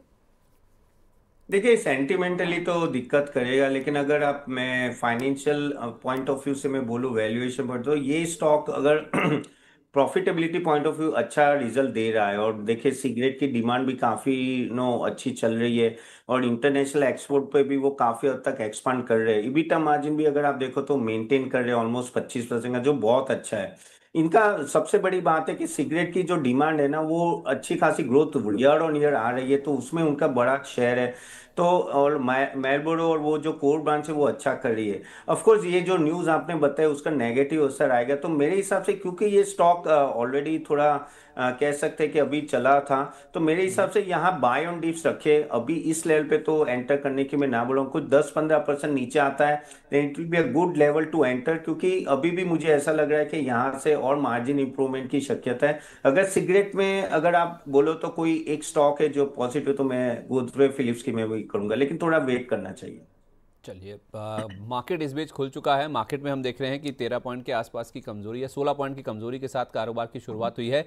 लेकिन अदानी ग्रुप के स्टॉक्स को आप सबसे पहले दिखाइए, बाजार से भी पहले आप देखिए, इनमें जबरदस्त एक्शन आज दिख रहा है। और सबसे ऊपर अगर कोई स्टॉक आपको नजर आएगा वो है एटीजीएल का, यानी कि अदानी टोटल का। यहाँ पे 8.5% का मूव आपको नजर आएगा। अदानी पावर में भी 8% की तेजी है। अदानी एनर्जी सोल्यूशन 5.5% का मूव है। 4.5% ऊपर आपको अदानी ग्रीन का शेयर नजर आएगा। एनडीटीवी 4% ऊपर है। अदानी एंटरप्राइजेज जो कि फ्लैगशिप कंपनी है, यहां आपको 3.5% के आसपास की मजबूती के साथ कारोबार होता हुआ नजर आएगा। तो इनके जो तमाम स्टॉक्स हैं पीएसपी प्रोजेक्ट से लेकर, जहां पे इनकी निवेश है, जिनकी हिस्सेदारी है, पीएसपी प्रोजेक्ट्स 0.5% ऊपर है। और सबसे ज्यादा धीरे धीरे देखिए अब खरीदारी बढ़ती जा रही है। अदानी टोटल गैस में सबसे ज्यादा आपको 9% से ज्यादा का मूव दिखेगा। 8% अदानी पावर, अदानी एनर्जी 5.5%, और एनडीटीवी में 5% की तेजी देखने को मिल रही है। तो सबसे कम 0.5%, और अब अदानी टोटल देखिए खरीदारी बढ़कर 10% पर पहुंचती हुई दिखी है। तो जबरदस्त मूव है। देखिए वो स्टॉक्स जो कि ज्यादा पिटे हुए हैं, जिनमें ज्यादा कमजोरी आई थी या फिर गिरावट आई थी, वहीं पर ज्यादा अप मूव देखने को मिल रहा है। इनमें आप देखिए तो आपको Adani green, Adani total, Adani power, Adani energy, ये कुछ स्टॉक्स हैं जो कि ज्यादा पिटे थे। इनमें ज्यादा एक्शन आज आपको देखने को मिल रहा है। और अदानी टोटल में देखिए खरीदारी रुकने का नाम नहीं ले रही है। 12% का मूव अब इस स्टॉक में देखने को मिल चुका है। तो सबसे ज्यादा अगर एक्शन कहीं दिख रहा है या सबसे ज्यादा पिटाई अगर कहीं हुई थी तो वो अदानी टोटल की हुई थी, जो सबसे ज्यादा गिरा था। और इस स्टॉक में आप देखिए आपको 12.5% तक की तेजी आज के सेशन में नजर आएगी। कुछ और स्टॉक्स जो कि ज्यादा लाइमलाइट में फोकस में है, इसके साथ साथ आप देखेंगे तो पूना वाला फिनकॉप कल बहुत ज्यादा फोकस में था, लेकिन आज टॉप गेनर्स में सबसे ज़्यादा तो आपको अदानी ग्रुप के स्टॉक्स नजर आएंगे। और उसके बीच में एक कहीं शेयर आपको जो दिखेगा वो है रेडिंगटन इंडिया का। 1-2 दिन के ठहराव के बाद फिर से देखिए इसमें खरीदारी लौटती हुई दिखी है। 2.5% का अप मूव है। देखिए आज ही वो दिन है जब से आई थिंक आईफोन 17 की बिक्री शुरू हो जाएगी, तो इनके लिए वही ट्रिगर है जो कि शायद कामकाज करता हुआ दिख रहा है। तो एक 20% का सर्किट लगा, आई थिंक मंगलवार को लगा था, उसके बाद 2 दिन का ठहराव, और देखिए फिर से स्टॉक का अब अप मूव दिखा रहा है। 2.5% के आसपास की तेजी है। सर इसी से शुरुआत कर देते हैं। रेडिंगटन इंडिया से अदानी ग्रुप पे तो हम बातचीत कर चुके हैं, अगर आप कुछ ऐड करना चाहें तो वो भी बताइएगा। रेडिंगटन आपको कैसा लगता है सर 300 रुपए के आसपास? रेलिंगटन की अगर मैं बात करूँ, ऑफ कोर्स ये स्टॉक में काफी हद तक नो इम्प्रूवमेंट धीरे धीरे आ रहा है। अगर क्लाउड और हाइपर स्केल की काफी सारे इन्होंने विन भी किया है ओवरऑल, और यहाँ से भी मुझे ऐसा लग रहा है कि इनकी डील साइज बढ़ने वाली है। Of course premium hmm. Mobility segment में वो यहाँ से आगे बढ़ेंगे। और जो टेक सॉल्यूशन में अगर आप देखो तो 21% का ग्रोथ दिख रहा है, तो रेवेन्यू कंट्रीब्यूशन अच्छा है इंडियन बिजनेस का।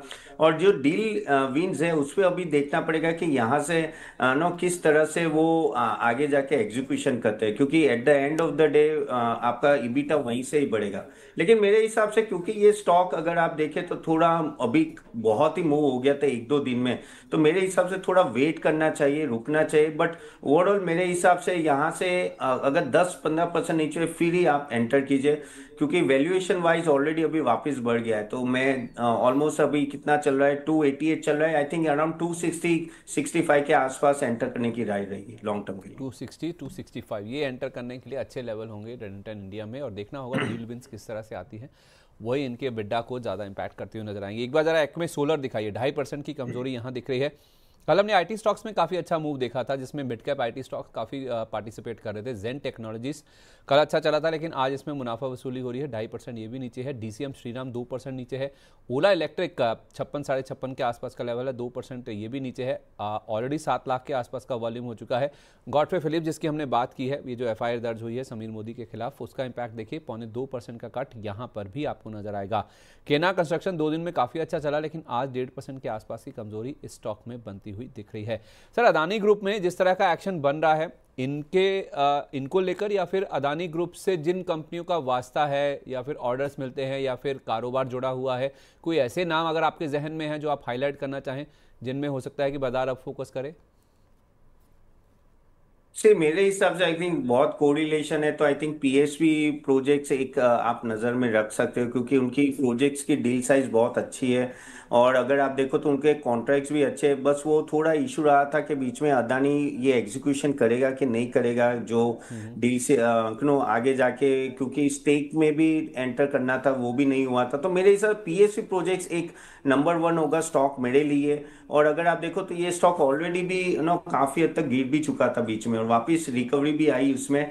सो मेरे हिसाब से अगर कोई स्टॉक अगर आपको यहाँ से ध्यान में रखना है तो PSU projects for the long term I I go for this stock. I think यहाँ से क्वार्टरली प्रॉफिटेबिलिटी उसमें इंप्रूव रहेगा, और क्योंकि अभी ये क्लियर कट है और अदानी एंटर होगा तो यहाँ से प्रोजेक्ट्स भी काफी मिलने हैं, तो मैं इसमें बुलिश हूँ। पीएसयू प्रोजेक्ट्स आप देख सकते हो।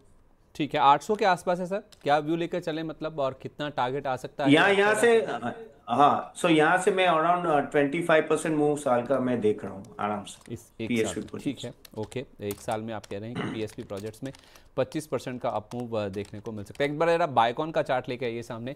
बायोकॉन में सर कल खबर आई थी कि इनकी सब्सिडरी है बायोकॉन बायोलॉजिक्स, उनको 2 दवाओं के लिए मंजूरी मिली, उसका इंपैक्ट हमने पॉजिटिव साइड पर बनता हुआ देखा था। और आज खबर आई है कि इनकी सब्सिडरी की जो रेटिनल डिसऑर्डर दवा है उसको कनाडा में पब्लिक फंडिंग मिली है, तो इसका इंपैक्ट स्टॉक पे कैसा दिख रहा है, जरा एक बार ये भी सामने लेके आइए। सर, अदानी बायोकॉन को लेकर आपका क्या व्यू बन रहा है सर? कल तो अच्छा चला था 4%, आज भी आधा परसेंट की मजबूती है, 370 के आसपास। सिर्फ फंडामेंटल पॉइंट ऑफ व्यू से मैं बोलूँ तो बायोकॉन ने उस तरह से परफॉर्म नहीं किया जिस तरह से एक्सपेक्टेशन हमेशा बायोकॉन से रहा है। अगर आप देखो ना तो काफी 3 साल का भी कंपाउंडेड प्रॉफिट 10% है, जो कुछ खास नहीं है। ऑफ कोर्स ये कुछ उनको नई अभी उपलब्धियां मिली है, लेकिन आगे जाके वो जेनरिक में काफी हद तक वो काम करने वाले हैं। और focus GLP 1 weight loss therapy जो बहुत ही चर्चित थे उस पे भी वो फोकस करने वाले हैं। लेकिन जो इनका जो प्रॉब्लम आया था वो काफी हद तक डिस इन्वेस्टमेंट वन ऑफ के वजह से एक प्रॉफिटेबिलिटी में हिट आया था। और जेनरिक का जो रेवेन्यू था वो क्वार्टर ऑन क्वार्टर सिक्वेंशियली गिर रहा था। तो अभी आई थिंक फोकस अभी काफी सीआरडीओ में होने वाला है, जहां 11% के ग्रोथ का लग रहा है। लेकिन अगर मैं ये सब देखूं और वैल्यूएशन भी देखूं, मुझे काफी बेटर फार्मा और दूसरी कंपनी जैसे सिप्ला हो या सन फार्मा, वो मुझे बेटर ऑप्शन लग रहे कंपेयर टू बायोकॉन, तो I go for that compare to Biocon. Okay, तो बायोकॉन के मुकाबले आप कह रहे हैं कि सिप्ला जैसे ऑप्शंस ज़्यादा बेटर है। एक बार जरा अदानी पोर्ट्स दिखाइए। मैंने सर थोड़ा ये यूफोरिया सेटल होने का वेट कर रहा था इससे पहले कि मैं आपसे सवाल पूछूं अदानी ग्रुप को लेकर। अब आप कह रहे थे इस पूरे मामले में हम देखें तो 3 नाम थे, अदानी पोर्ट्स, अदानी पावर और अदानी एंटरप्राइजेस। अब ना अदानी एंटरप्राइजेस इतना ज़्यादा उत्साह दिखा रहा है, ना अदानी पोर्ट्स दिखा रहा है। अदानी पावर में ज़रूर 6.5% के आसपास का आप मूव है। अदानी पोर्ट्स अगर हम देखें तो अदानी पोर्ट्स में फिलहाल जो अप मूव है वो करीब 2% के आसपास का है। सर इसकी कोई खास वजह, या फिर आप मानते हैं कि ये एक्सपेक्टेड ही था, बाजार पहले से डिस्काउंट कर चुका है इस चीज़ को? नहीं, अदानी पोर्ट्स की अगर बात करें तो अपने टॉप के 10% ही डाउन था, इतना डाउन नहीं था, वो काफी हद तक मूवमेंट आ भी चुकी थी।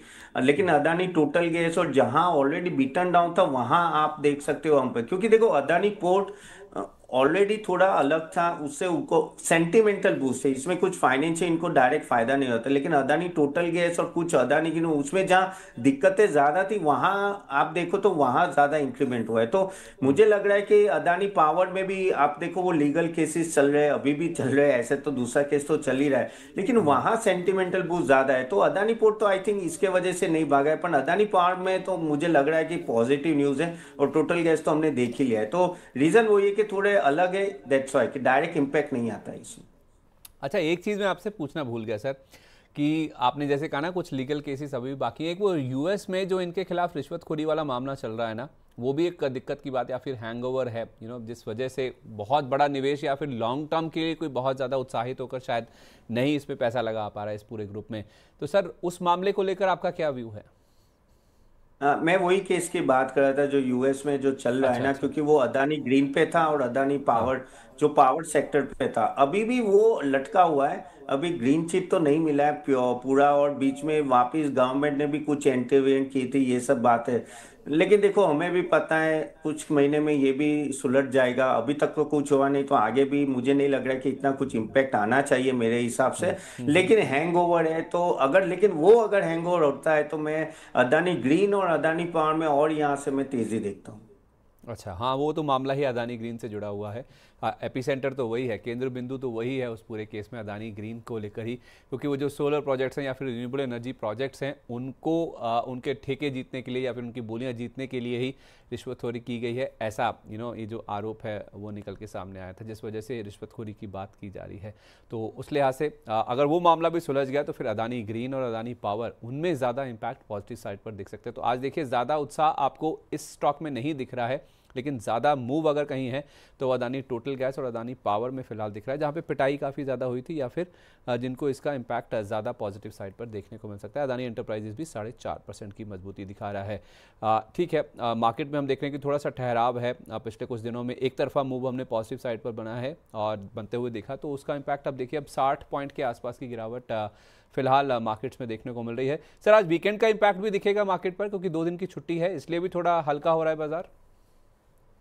हल्का हो रहा है और ऊपर से थोड़ा भाग भी गया है तो थोड़ी सांस भी ले रहा है। देखिए अदानी अच्छा। का तो बहुत अच्छा न्यूज है, लेकिन अभी कहते हैं ना कि मार्केट इतना मूवमेंट नहीं दिख रहा है, बाकी सब स्टॉक्स नीचे जाए तो थोड़ा बढ़ भी गए हैं, वो भी बोल सकते हैं हम लोग।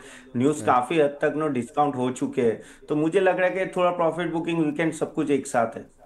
तो अदानी एंटरप्राइजेस और अदानी पोर्ट्स तो इंडेक्स में भी है सर। अगर ये अदानी एंटरप्राइजेस 4-4.5% और अदानी पोर्ट्स जो कि 2-2.5% ऊपर है, अगर ये नहीं होते तो फिर मार्केट में तो गिरावट और भी बड़ी होती। नहीं, अभी 65 पॉइंट ही है सर।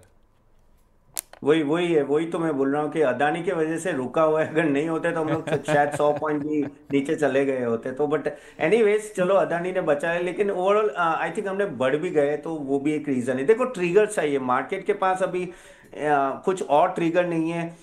सबसे बड़े जो ट्रिगर है वो, जैसे हमने पहले भी बात की, टैरिफ के मामले में अभी टाइम लगेगा। जो फेड का आने वाला तो 25 बेसिस पॉइंट आ गया, ठीक है, और क्वार्टरली रिजल्ट अभी फर्स्ट सेकेंड वीक अक्टूबर से चालू होगा, तो अभी ऐसे कोई बड़े ट्रिगर नहीं है जिसके वजह से कोई बड़ा मूवमेंट आए।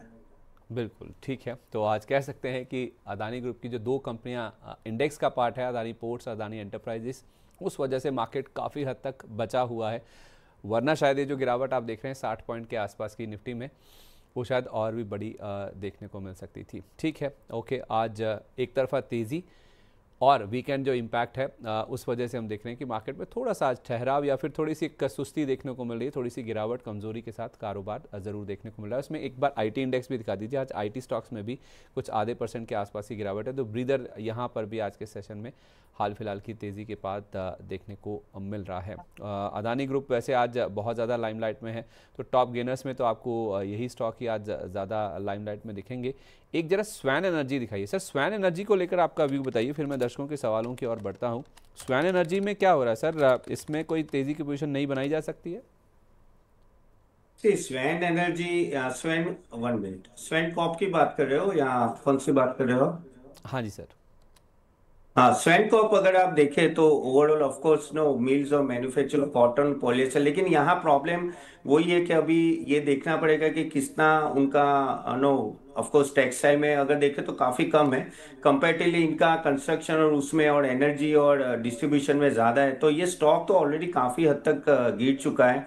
और प्रॉफिटेबिलिटी भी बहुत ही वॉलेटाइल है अगर मैं फंडामेंटल देखूं। और प्रॉब्लम ये है कि प्रॉफिटेबिलिटी में दिख नहीं रहा है कि ऐसा कुछ फंडामेंटल के नो यहाँ से स्टॉक फंडामेंटली ऊपर जाए। स्टॉक बढ़ गया था, वापस नीचे आ गया, तो मेरे हिसाब से ये stock I don't think for a long term it's a good option. Short term में थोड़ी मूवमेंट आ सकती है, तो मेरे हिसाब से तो ये अवॉइड होगा मेरे एंड से। ठीक है, परफेक्ट है। चलिए अब दर्शकों के सवाल लेता हूं सर। संतोष सिंह जी हमारे प्राइम मेंबर है, कह रहे good morning sir, I have 2 shares, Sarveshwar food 7.1 at the rate 7290 share, और दूसरा सर क्रॉस है इनके पास 26 रुपये 80 पैसे पर 230 क्वांटिटी। कह रहे सर इनका सपोर्ट और रेजिस्टेंस बता दीजिए अगर सर आप इन स्टॉक्स को ट्रैक करते हैं तो। देखिए, सर्वेशल फूड्स की बात करें तो आज तो काफी गिरा है ये स्टॉक, ऑलमोस्ट 12% से गिरा है, कोई न्यूज आई होगी। और अगर मैं फाइनेंशियल्स देखूं तो ठीक है, ऑलमोस्ट कह सकते हैं कि स्टेबल है कंपैरेटिवली। लेकिन ये स्टॉक काफी आज गिरा, तो उसका मुझे स्पेसिफिक रीजन नहीं पता है, तो मेरे हिसाब से आई थिंक वेट करना चाहिए, उसमें प्रॉब्लम नहीं है, थोड़ा वेट कर लो, unless unless sorry but I don't know the exact news क्यों गिर रहा है। लेकिन अदरवाइज न्यूज इतनी मटेरियल नहीं है, तो आई थिंक वेट कर लीजिए, थोड़ा होल्ड कीजिए। और दूसरा क्रॉस था, क्रॉस की मैं अगर बात करूँ तो क्रॉस काउंट्री, काउंट्री होटल्स की बात कर रहे हो होपफुली, के आर ओ किसकी एस एस बात हो सर, रही है? KROSS, CROHS वही है के क्रॉस, KROSS अगर sir. KROSS, okay, sorry sorry sorry.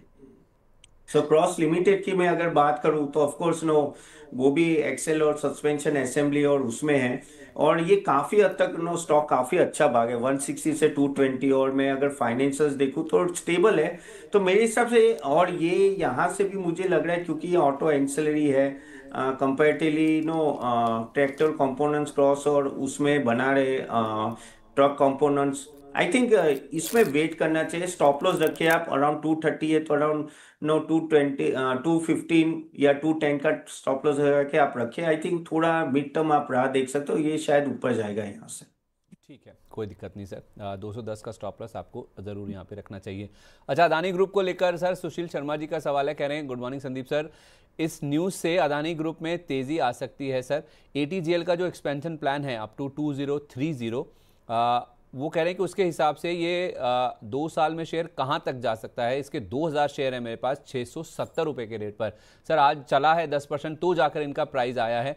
ये कह रहे हैं मैं 2 साल और होल्ड कर सकता हूँ, 2000 शेयर है मेरे पास, कहाँ तक जा सकता है 2 साल में ये। देखिए, Adani total gas off course आज का न्यूज़ तो उनके लिए बहुत ही फायदे रूप रहा है, और स्टॉक भी अच्छा मूवमेंट है। अगर 2 साल की भी बात तो देखो, एक्सपेंशन प्लान बहुत ही बड़ा प्लान किया हुआ है इन लोगों ने। अगर देखें तो CNG में नो स्टेशन एक्सपांड करने वाले, और नो ई मोबिलिटी CBG बिजनेस में भी जा रहे हैं। एंड मेरे हिसाब से यहाँ गैस सोर्सिंग का पोर्टफोलियो जो है वो काफी हद तक वो डाइवर्सिफाई करेगा। अगर आप देखो CNG वॉल्यूम है ना, ईयर ऑन ईयर अच्छा ग्रोथ आ रहा है, ऑलमोस्ट 21% ग्रोथ है। इवन PNG होम्स बेस भी ऑलमोस्ट 10 लाख क्रॉस कर रहा है, तो काफी हद तक पॉजिटिव न्यूज है। और क्योंकि ये स्टॉक में अभी वो चीज कहते हैं ना कि पहले जो इश्यूज था वो निकल गया, तो मेरे हिसाब से यहाँ से अगर आप देखो तो एक पर मुझे लग रहा है यहाँ से 40 to 50% 2 साल में आई थिंक ये आराम से मूव कर सकता है, क्योंकि फाइनेंशियल्स एंड ऑल दैट मुझे सही लग रहा है। तो आई थिंक 40 to 50% में समझ के चल रहा हूँ यहाँ से मूव करेगा, 2 साल की मैं बात करूँ। ठीक है, 2 साल का व्यू लेकर चलें तो 40 से 50% ATGL के शेयर में और मूवमेंट देखने को मिल सकता है सर। फिर फ्रेश वीक खरीदारी करने की राय देंगे आप इन लेवल्स पर, या आज का मूव देखने के बाद थोड़ा कूल ऑफ हो नहीं, जाए आज, ज़्यादा बेटर है। हाँ, कूल ऑफ हो जाए और थोड़ा स्टेबल होने दीजिए, एक आध वीक राह देखे कहाँ स्टेबल होता है फिर लीजिए। देखो, ये मौका देगा स्टॉक आपको इन्वेस्ट करने के लिए। एंड आई थिंक मेरे हिसाब से बाय ऑन डिप्स या तो इस लेवल पे भी थोड़ा नीचे आता है, then you can start buying it, not a problem. ठीक है, ओके, तो 2 साल में आपको 40 से 50% का आपको बन सकता है, जिनके पास है उनके हिसाब से। लेकिन आप फ्रेश खरीदने की सोच रहे हैं, इन लेवल्स पे नहीं, थोड़ा कूल ऑफ होने दे, थोड़ा ठंडा होने दे, नीचे आने दे, क्योंकि आज तो बहुत हॉट है ये पूरा सेक्टर ही, पूरा स्पेस ही, पूरा ग्रुप ही। तो थोड़ा सा नीचे आने दें, उसके बाद अगर आप खरीदारी करते हैं तो शायद आपके लिए ज़्यादा बेटर हो सकता है पोजिशनिंग बनाने के लिए या फिर फ्रेश पोजीशन बनाने के लिए। साधु जी हमारे प्राइम मेंबर है, कह रहे हैं good morning sir, kindly suggest on LIC housing finance. See LIC housing of course NBFC है, तो ऑफ कोर्स अगर आप देखें तो नो, क्योंकि NBFC है प्लस हाउसिंग फाइनेंस में तो उनको बेनिफिट काफी बड़ा है। The reason I tell you, collateral उनका स्ट्रांग होता है और यहाँ से जो रेट कट हुआ है वो भी पास थ्रू कर रहे हैं। इंडिविजुअल होम लोन ग्रोथ अभी थोड़ा ठंडा हुआ है, लेकिन ये काफी हद तक अफोर्डेबल हाउसिंग में जा रहे हैं, तो वहाँ आई थिंक कह सकते हैं कि वहाँ ग्रोथ अच्छा रहेगा। अब अगर आप देखो तो नो, डिसबर्समेंट ऑलमोस्ट 13,000 करोड़ के आसपास है और यहाँ से भी मुझे लग रहा है कि डबल डिजिट पे ये क्रेडिट ग्रोथ देंगे। तो ये लेवल पे तो मुझे अच्छा लग रहा है ये स्टॉक। और यहाँ से भी मुझे ऑलमोस्ट 15 से 20% की मूवमेंट आराम से दिख रही है LIC हाउसिंग में भी। सो ये रखना चाहिए आपके पोर्टफोलियो, आई थिंक 1-2 साल में ये रिटर्न अच्छा देगा। क्योंकि सर करेक्ट भी काफ़ी ज़्यादा हो चुका है हायर लेवल से ये। यस यस, और NBFC में और भी रेट कट होंगे तो इनको फायदा ज्यादा होगा, क्योंकि ये अफोर्डेबल हाउसिंग में प्लस क्या होता है कि जब भी रेट कट होते हैं ना, तो NBFC के नेट इंटरेस्ट मार्जिन बढ़ जाते हैं, तो उनको नेट इंटरेस्ट में भी, मार्जिन में भी इनको फायदा होगा। ठीक है, ओके। अविनाश जी कह रहे हैं सर कोई हेल्थ केयर में अच्छे से 2 स्टॉक बताइए लॉन्ग टर्म के लिए, और 2 स्टॉक फार्मा के भी। सी हेल्थ केयर में अगर आपको जाना है तो मेरे हिसाब से अपोलो हॉस्पिटल एक अच्छा स्टॉक है जो आप सोच सकते हो, क्योंकि उनका काफ़ी बड़ा एक्सपेंशन है। और यहाँ से भी अगर आप देखो तो 6-7 हज़ार करोड़ का एक्सपेंशन है, तो वहाँ मुझे ऐसा लग रहा है कि क्योंकि डबल डिजिट एवरेज रेवेन्यू पर बेड है, तो वो एक देख सकते हो। दूसरा मैक्स हेल्थ केयर है, वो भी आप नज़र में रखते हो, सेम साइको यहाँ रखती है इन्वेस्टमेंट थीसिस, क्योंकि वहाँ भी इनका बड़ा एक्सपेंशन है और ऑफ कोर्स मार्जिन में भी इम्प्रूवमेंट है। तो मेरे हिसाब से अपोलो और मैक्स हेल्थ केयर दोनों 15 से ऑलमोस्ट 20% के आसपास का आप पकड़ के चलिए। और फार्मा में मैंने एक सिप्ला तो नाम दिया था, सिप्ला और लुपिन, दो है, सिप्ला और लुपिन। अगर लार्ज कैप में जाते हो तो ये दो स्टॉक मेरे हिसाब से यहाँ से नो इजीली 15% के आसपास मूवमेंट दे सकते, क्योंकि फार्मा में अभी भी वो थोड़ा, अभी भी US का मामला है, इसलिए मैं इसको 15% के आसपास बोल रहा हूँ, नहीं तो मैं ज्यादा बोल देता। ठीक है, जब सर आपने US वाले मामले की बात करी है, तो US का मामला अभी टला नहीं है सर, अभी भी कल CEA का भी बयान जो हमने डिस्कस किया, वो भी कह रहे हैं कि कुछ समय लगेगा, 1-2 महीने का कम से कम समय लगेगा। लेकिन textile stock sir lower level से काफ़ी अच्छे भाग चुके हैं। अब सबसे ज़्यादा दिक्कत इन्हीं को ही है, और ये जो टैरिफ अगर हटता है या फिर कम होता है तो सबसे ज़्यादा फायदा भी इन्हीं को होगा। स्टॉक्स पहले से ही रनअप दिखा चुके हैं सर। अगर कोई टेक्सटाइल स्टॉक्स में एंटर करना चाहता है इस एंटीसिपेशन या इस उम्मीद में कि ये टैरिफ हट जाएंगे, इवेंचुअली हट नहीं है, तो क्या इन लेवल्स पर एंटर कर सकते हैं? अगर हाँ तो 1-2 अच्छे नाम बताइए टेक्सटाइल स्पेस में जो आपको पसंद है। नहीं देखिए, मैं मेरा व्यू थोड़ा अलग है यहाँ टेक्सटाइल कंपनीज के लिए, क्योंकि देखो अगर आप 40% एक्सपोर्ट करते हो और 3 महीने तक अगर आप एक्सपोर्ट नहीं कर पाते तो उसका हिट तो आएगा ना PNL पे। तो उसका क्या, अभी ये स्टॉक तो भाग चुके हैं, तो आप already valuation point of view से तो आप स्टॉक को नीचे नहीं ला रहे और PNL तो हिट हो गया है। तो मेरे हिसाब से तो अभी टेक्सटाइल स्टॉक्स में एंटर ही नहीं करना चाहिए, जहां जहां इतना बड़ा, जिनका भी इतना बड़ा एक्सपोर्ट ऑर्डर है। आप देखिए क्वार्टरली रिजल्ट कि भाई सही में कितना इम्पैक्ट आया है। क्या ऐसा भी हो सकता है कि ये इम्पैक्ट आने वाला था, उससे पहले उन्होंने माल बेच भी दिया, तो बहुत अच्छा है, प्रोएक्टिव काम किया होगा मैनेजमेंट ने। लेकिन मेरे हिसाब से इस लेवल पे कोई भी टेक्सटाइल स्टॉक में एंटर करना थोड़ा बहुत ही मुझे तो डेंजर लग रहा है। मैं PNL देखूंगा, फंडामेंटल बंदा हूं, तो मैं पहले PNL देखूंगा फिर सोचूंगा इन्वेस्ट करने के, क्योंकि मौके बहुत मिलेंगे इन्वेस्ट करने के लिए बाद में भी। अच्छा, मतलब हड़बड़ी या कोई जल्दबाजी ना करें।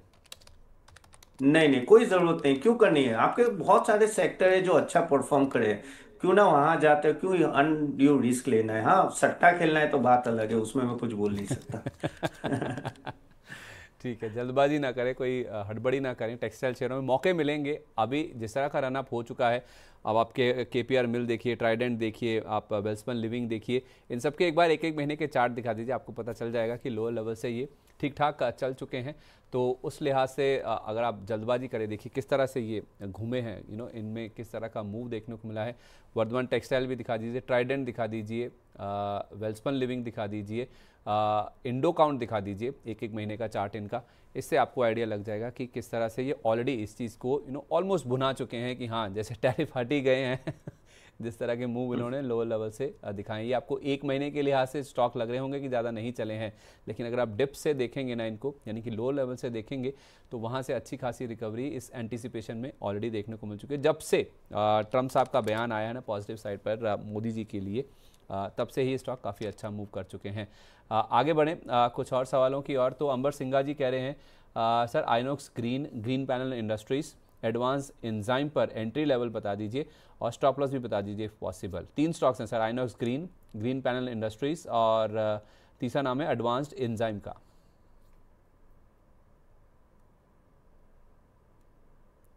तपन सर मेरी आवाज़ सुन पा रहे हैं आप?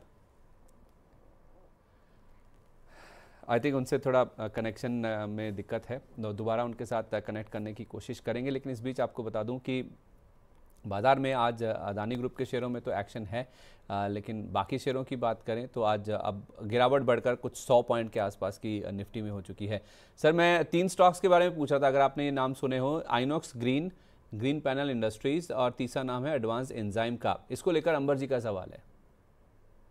जी Inox green of course no, मेरे हिसाब से थोड़ा Inox green energy correct. So green green Inox yes. Green energy of course stock काफी भाग चुका है, और अगर मैं फंडामेंटल भी देखूँ ना तो ये स्टॉक बहुत ही अच्छा कर रहा है अभी भी, और मेरे हिसाब से ये बने रहना चाहिए। स्टॉप लॉस थोड़ा रखिए 15% नीचे का, अभी 194 है तो अराउंड 170 के आसपास के ऊपर थोड़ा रखिए, 160 170। लेकिन आप बने रहिए इसमें, क्योंकि अगर आप देखो फंडामेंटली और मैंने लास्ट क्वार्टर भी देखा तो इनका अच्छा खासा मूवमेंट है, तो ऑफ कोर्स इस स्टॉक में बने रहना चाहिए।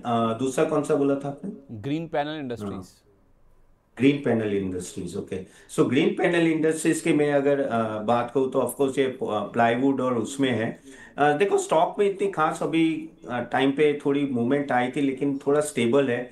और अगर लॉन्ग टर्म और फंडामेंटल पॉइंट ऑफ व्यू से बात करूँ तो लास्ट क्वार्टर थोड़ा खराब हुआ था इसका, इसके इश्यूज हुए थे। और अगर लेकिन क्या प्रॉब्लम इसमें ये हो रही है कि वॉलेटिलिटी बहुत है पीएनएल में, और अभी भी वैल्यूएशन पॉइंट ऑफ व्यू से ये सस्ता नहीं है, 170 का पी है। तो अच्छा। मैं अभी ये कंपनी को से थोड़ा दूर रहना पसंद करूंगा। आई थिंक स्टेबल होने दो, क्वार्टरली रिजल्ट अच्छा है, फिर I think one can enter. So इससे दूर रहिए आप। और तीसरा if you can tell me sir कौन सा स्टॉक था? Advanced enzyme sir. Advance enzyme. So advance enzyme तो ऑफ कोर्स टेक्नोलॉजी स्टॉक है, तो no basically at the end of the day उनका भी अच्छा खासा एंजाइम प्रोडक्ट्स में है। और मेरे हिसाब से ये ऑफ कोर्स इनका यूनिक प्रोडक्ट है, और लेकिन स्टॉक काफी गिर चुका है अपने टॉप से।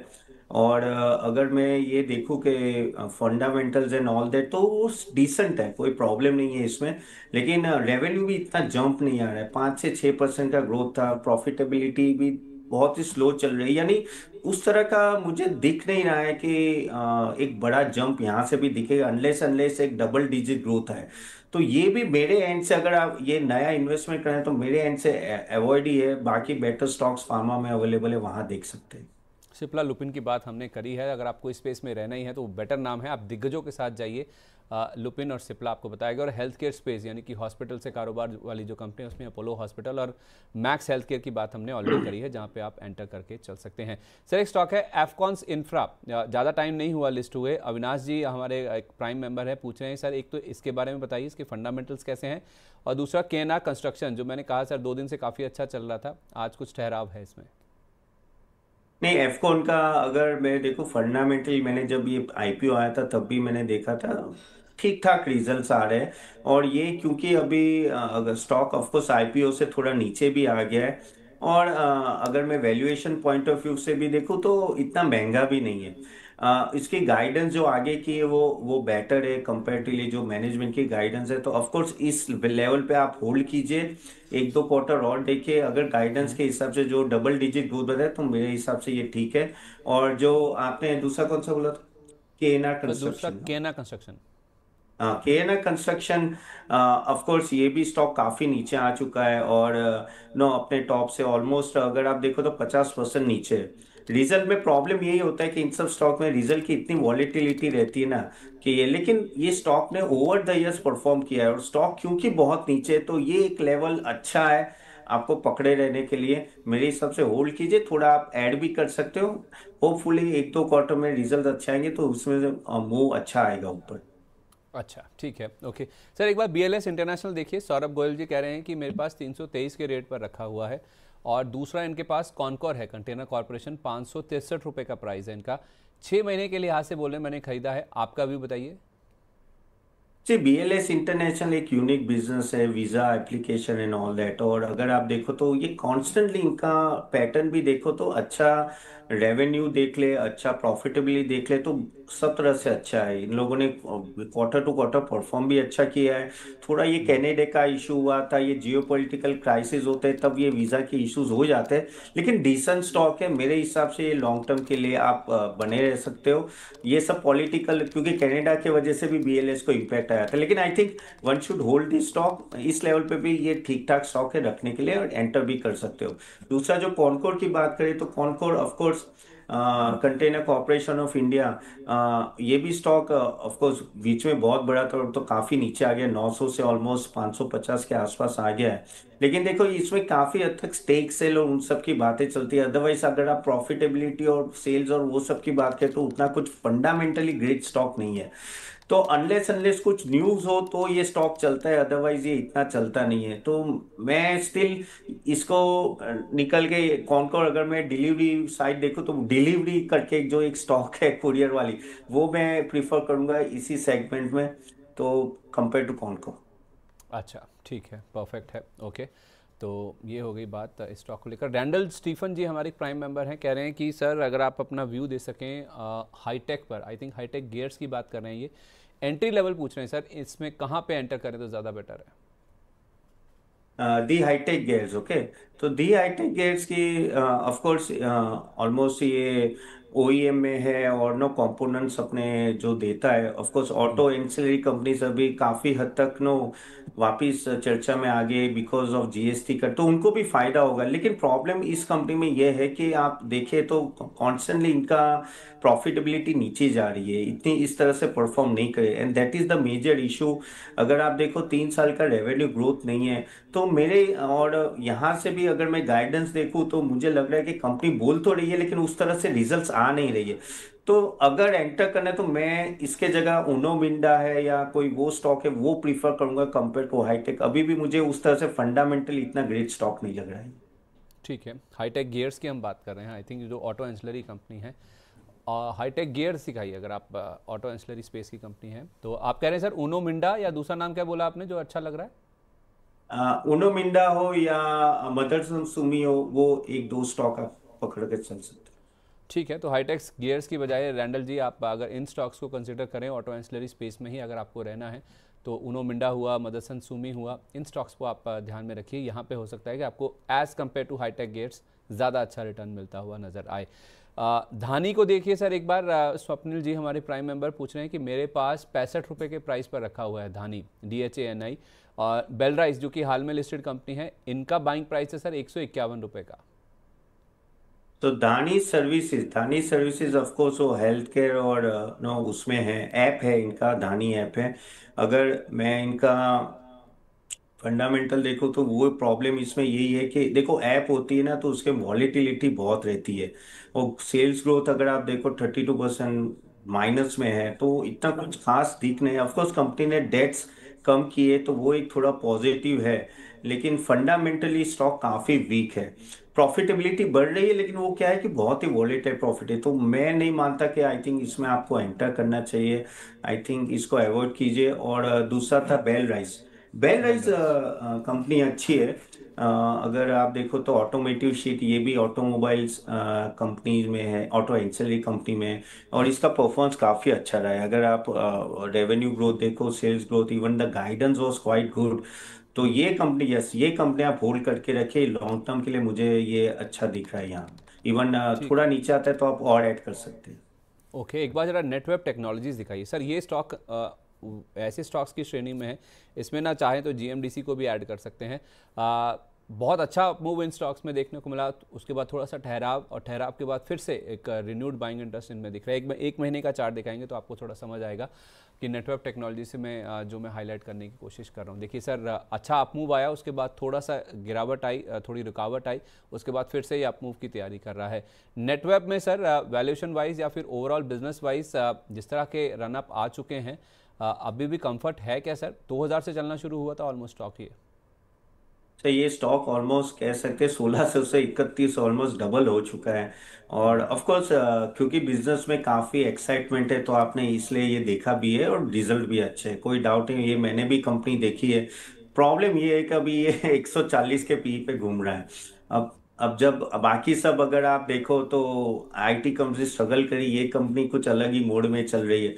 लेकिन ये वैल्यूएशन मुझे थोड़ा हाई लग रहा है एंटर करने के लिए। मेरे हिसाब से 15-20% नीचे आता है ना तो मैं सोचूंगा। इस वैल्यूएशन पे मुझे ज्यादा गेन यहाँ दिखता नहीं है, तो आई थिंक अगर थोड़ा, ऑफ कोर्स अगर आपके पास हो तो स्टॉप लॉस, आप अगर अभी कितना है 3100 है तो 2800 के आसपास का स्टॉप लॉस लगा के चलिए।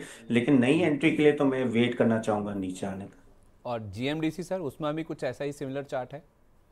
सी जीएमडीसी तो देखिए, क्योंकि हमारी गवर्नमेंट चाहती है कि रेयर अर्थ मटेरियल यहाँ से हो, और उस पे GMDC is the only company, prospects अच्छे। लेकिन सर ये सब बातें अभी सिर्फ पेपर पे है, एग्जीक्यूशन होगा 2027 में। लेकिन अपना मार्केट क्या होता है कि पहले से भागना चालू कर देते हैं, तो नो डाउट कंपनी के पास जो आएगा वो बड़ी चीज आने वाली है, उसमें कोई डाउट। लेकिन प्रोडक्शन जो होगा वो सब में टाइम लगेगा। और इसलिए ये स्टॉक का मूवमेंट अगर फंडामेंटल पॉइंट ऑफ व्यू से बोलो तो अभी बहुत टाइम है रियली में प्रॉफिटेबिलिटी टाइम है, उससे पहले ये स्टॉक मूव हो रहा है, तो इसको थोड़ा वॉलेटाइल है। इसलिए अगर किसी के पास है तो प्लीज आपको ये 2-3 साल रख के पकड़ के चलना है, क्योंकि इसमें सही में आपको गेन 2 साल में दिखेगा।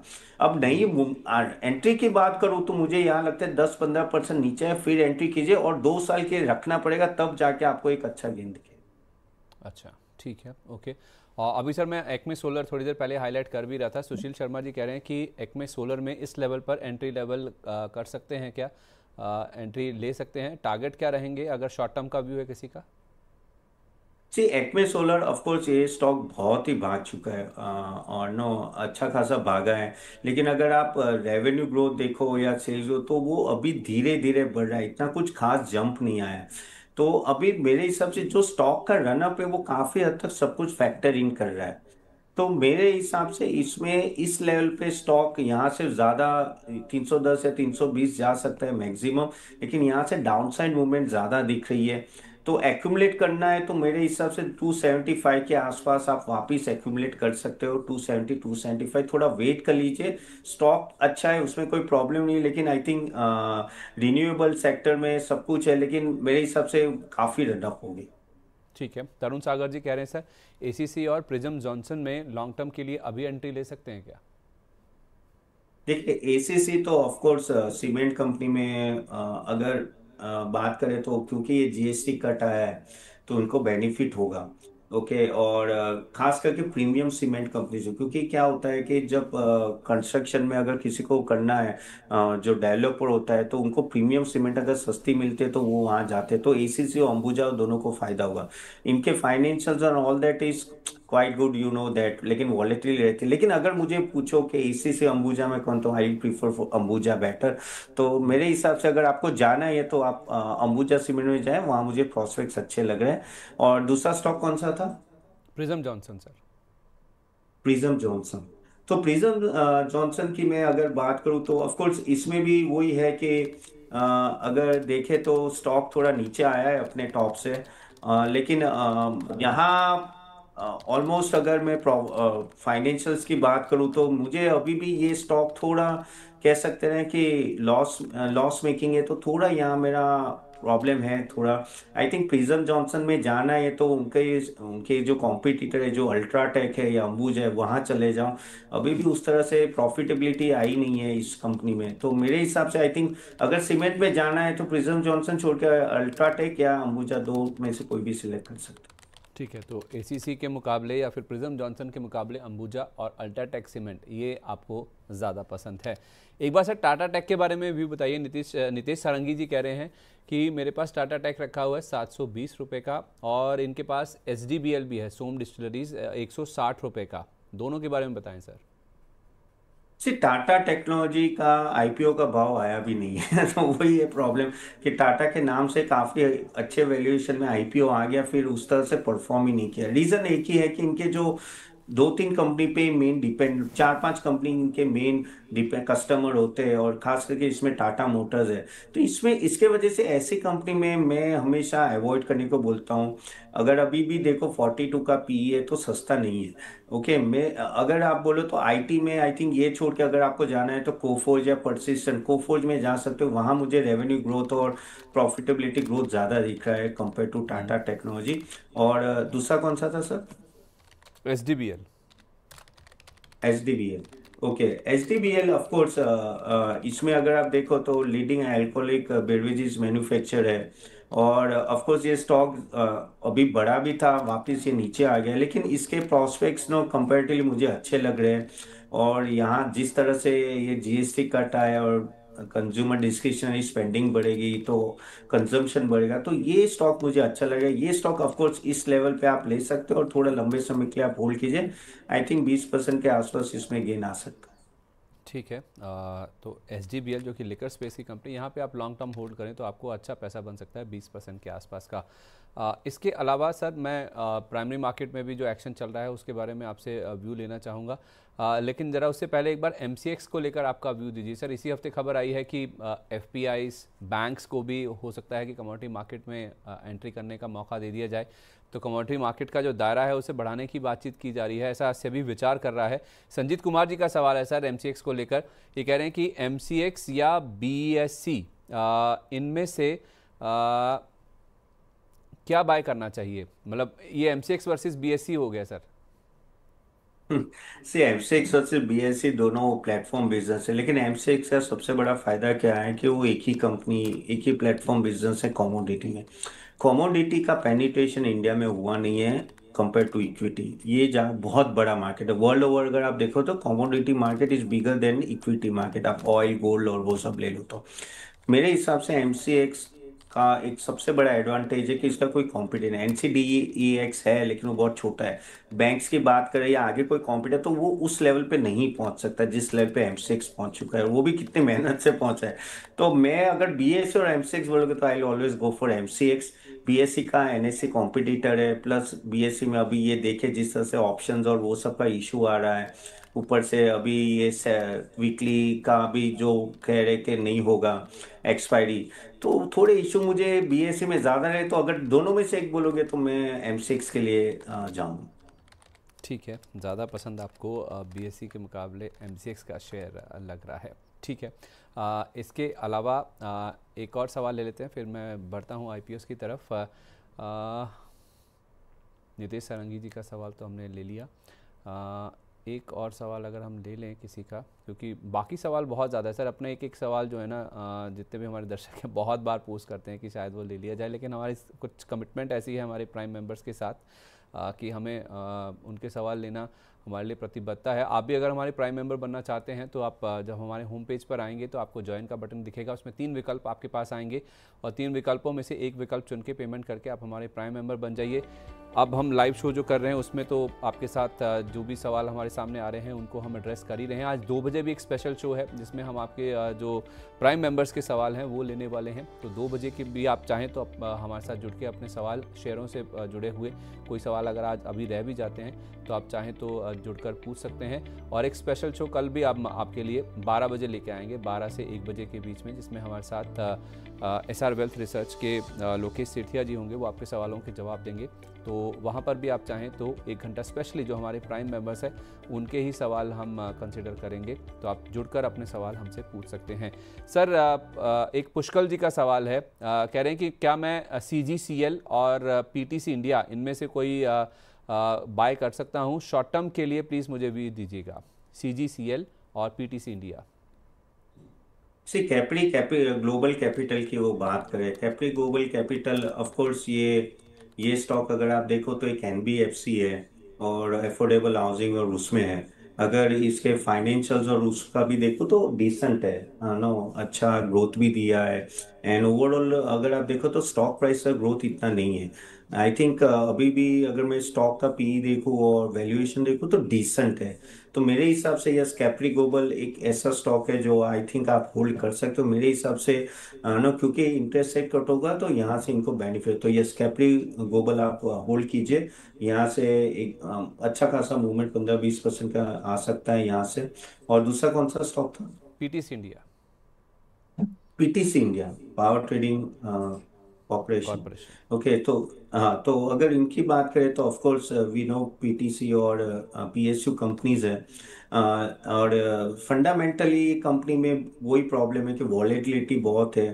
एंड ओवरऑल, और लेकिन स्टॉक का भी अगर देखो तो अच्छा खासा ग्रोथ भी आया है, लेकिन यहाँ से अगर आप पी देखो तो 372 है। लेकिन मेरे हिसाब से ये ग्रोथ, ये स्टॉक थोड़ा होल्ड कीजिए, नई बाय की तो मैं राय नहीं दूंगा। अगर है तो आप होल्ड करके रखिए आप, लेकिन स्टॉप लॉस इस पे रखिए ऑलमोस्ट नो 14,000 के आसपास का, तो आई थिंक वो एक बेटर ऑप्शन रहेगा। 172 प्राइस आप दिखा रहे हो और सर मैंने ये तो पीटीसी ये इंडिया, आप पीटीसी इंडस्ट्रीज देख रहे हैं। PTC industries I oh think वो डिफेंस सॉरी वाला, पर सॉरी, इन्होंने पीटीसी इंडिया देख बोला है। किटिस इंडिया, सॉरी मैं कंफ्यूज जी हो गया, जी। I am extremely sorry.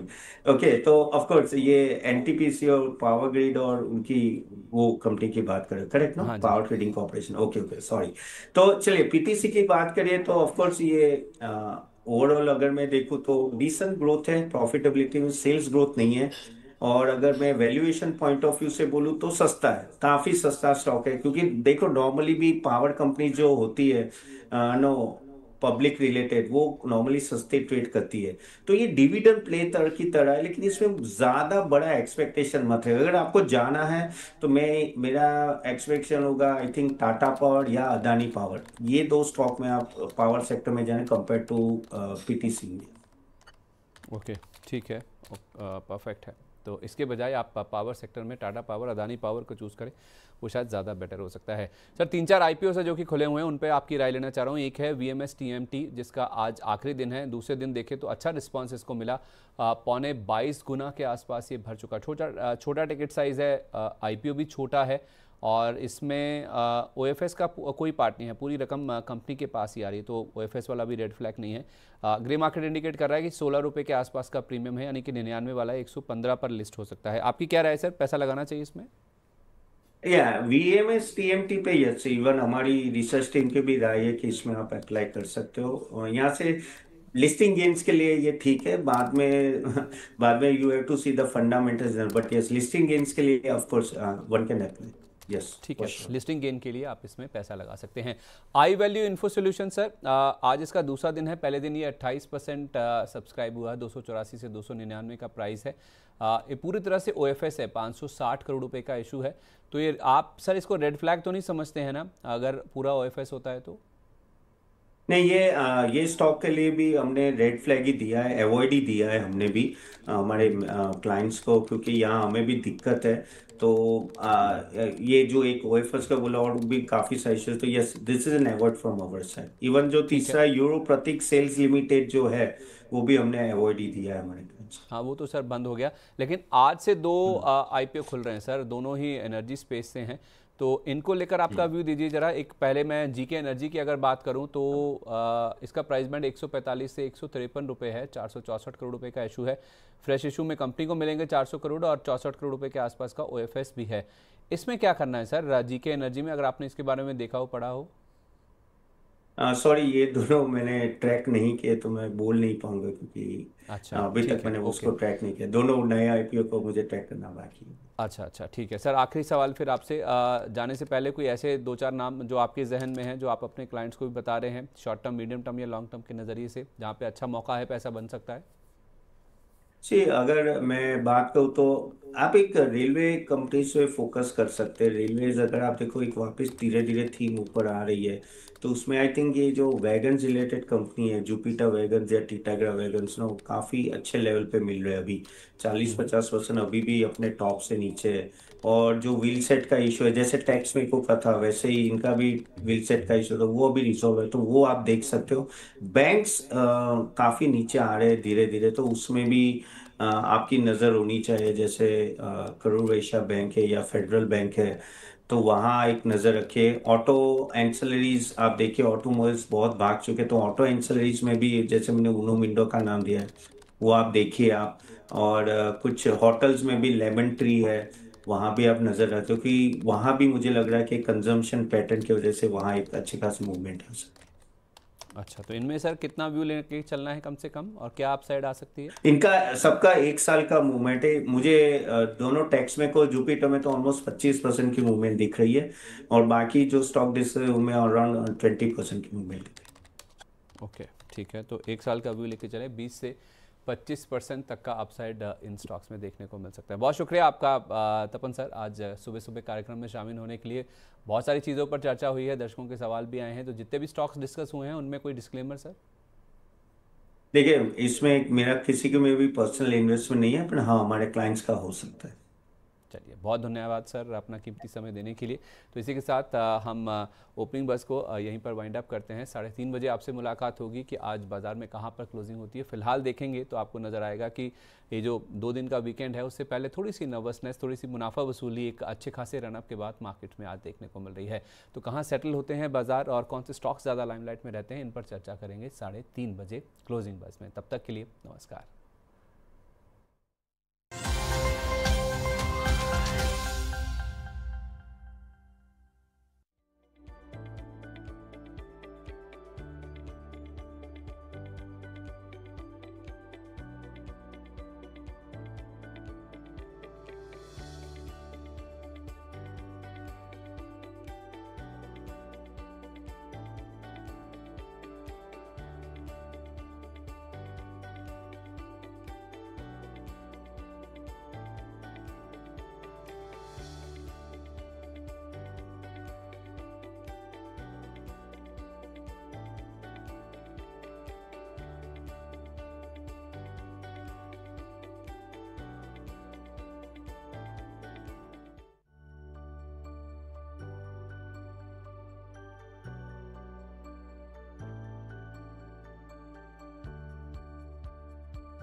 नमस्कार दोस्तों, अगर आप चाहते हो कि आपका पोर्टफोलियो भी ऐसे stocks, mutual fund, bonds, ETF, IPO से बड़ा हो जो आपके फाइनेंशियल गोल अचीव करने में मदद करे, तो जरूर हमारा नेक्स्ट सेशन अटेंड कीजिएगा। लिंक मैंने कमेंट बॉक्स में दी है, क्लिक दैट लिंक और मैं आपको नेक्स्ट सेशन में मिलता हूँ।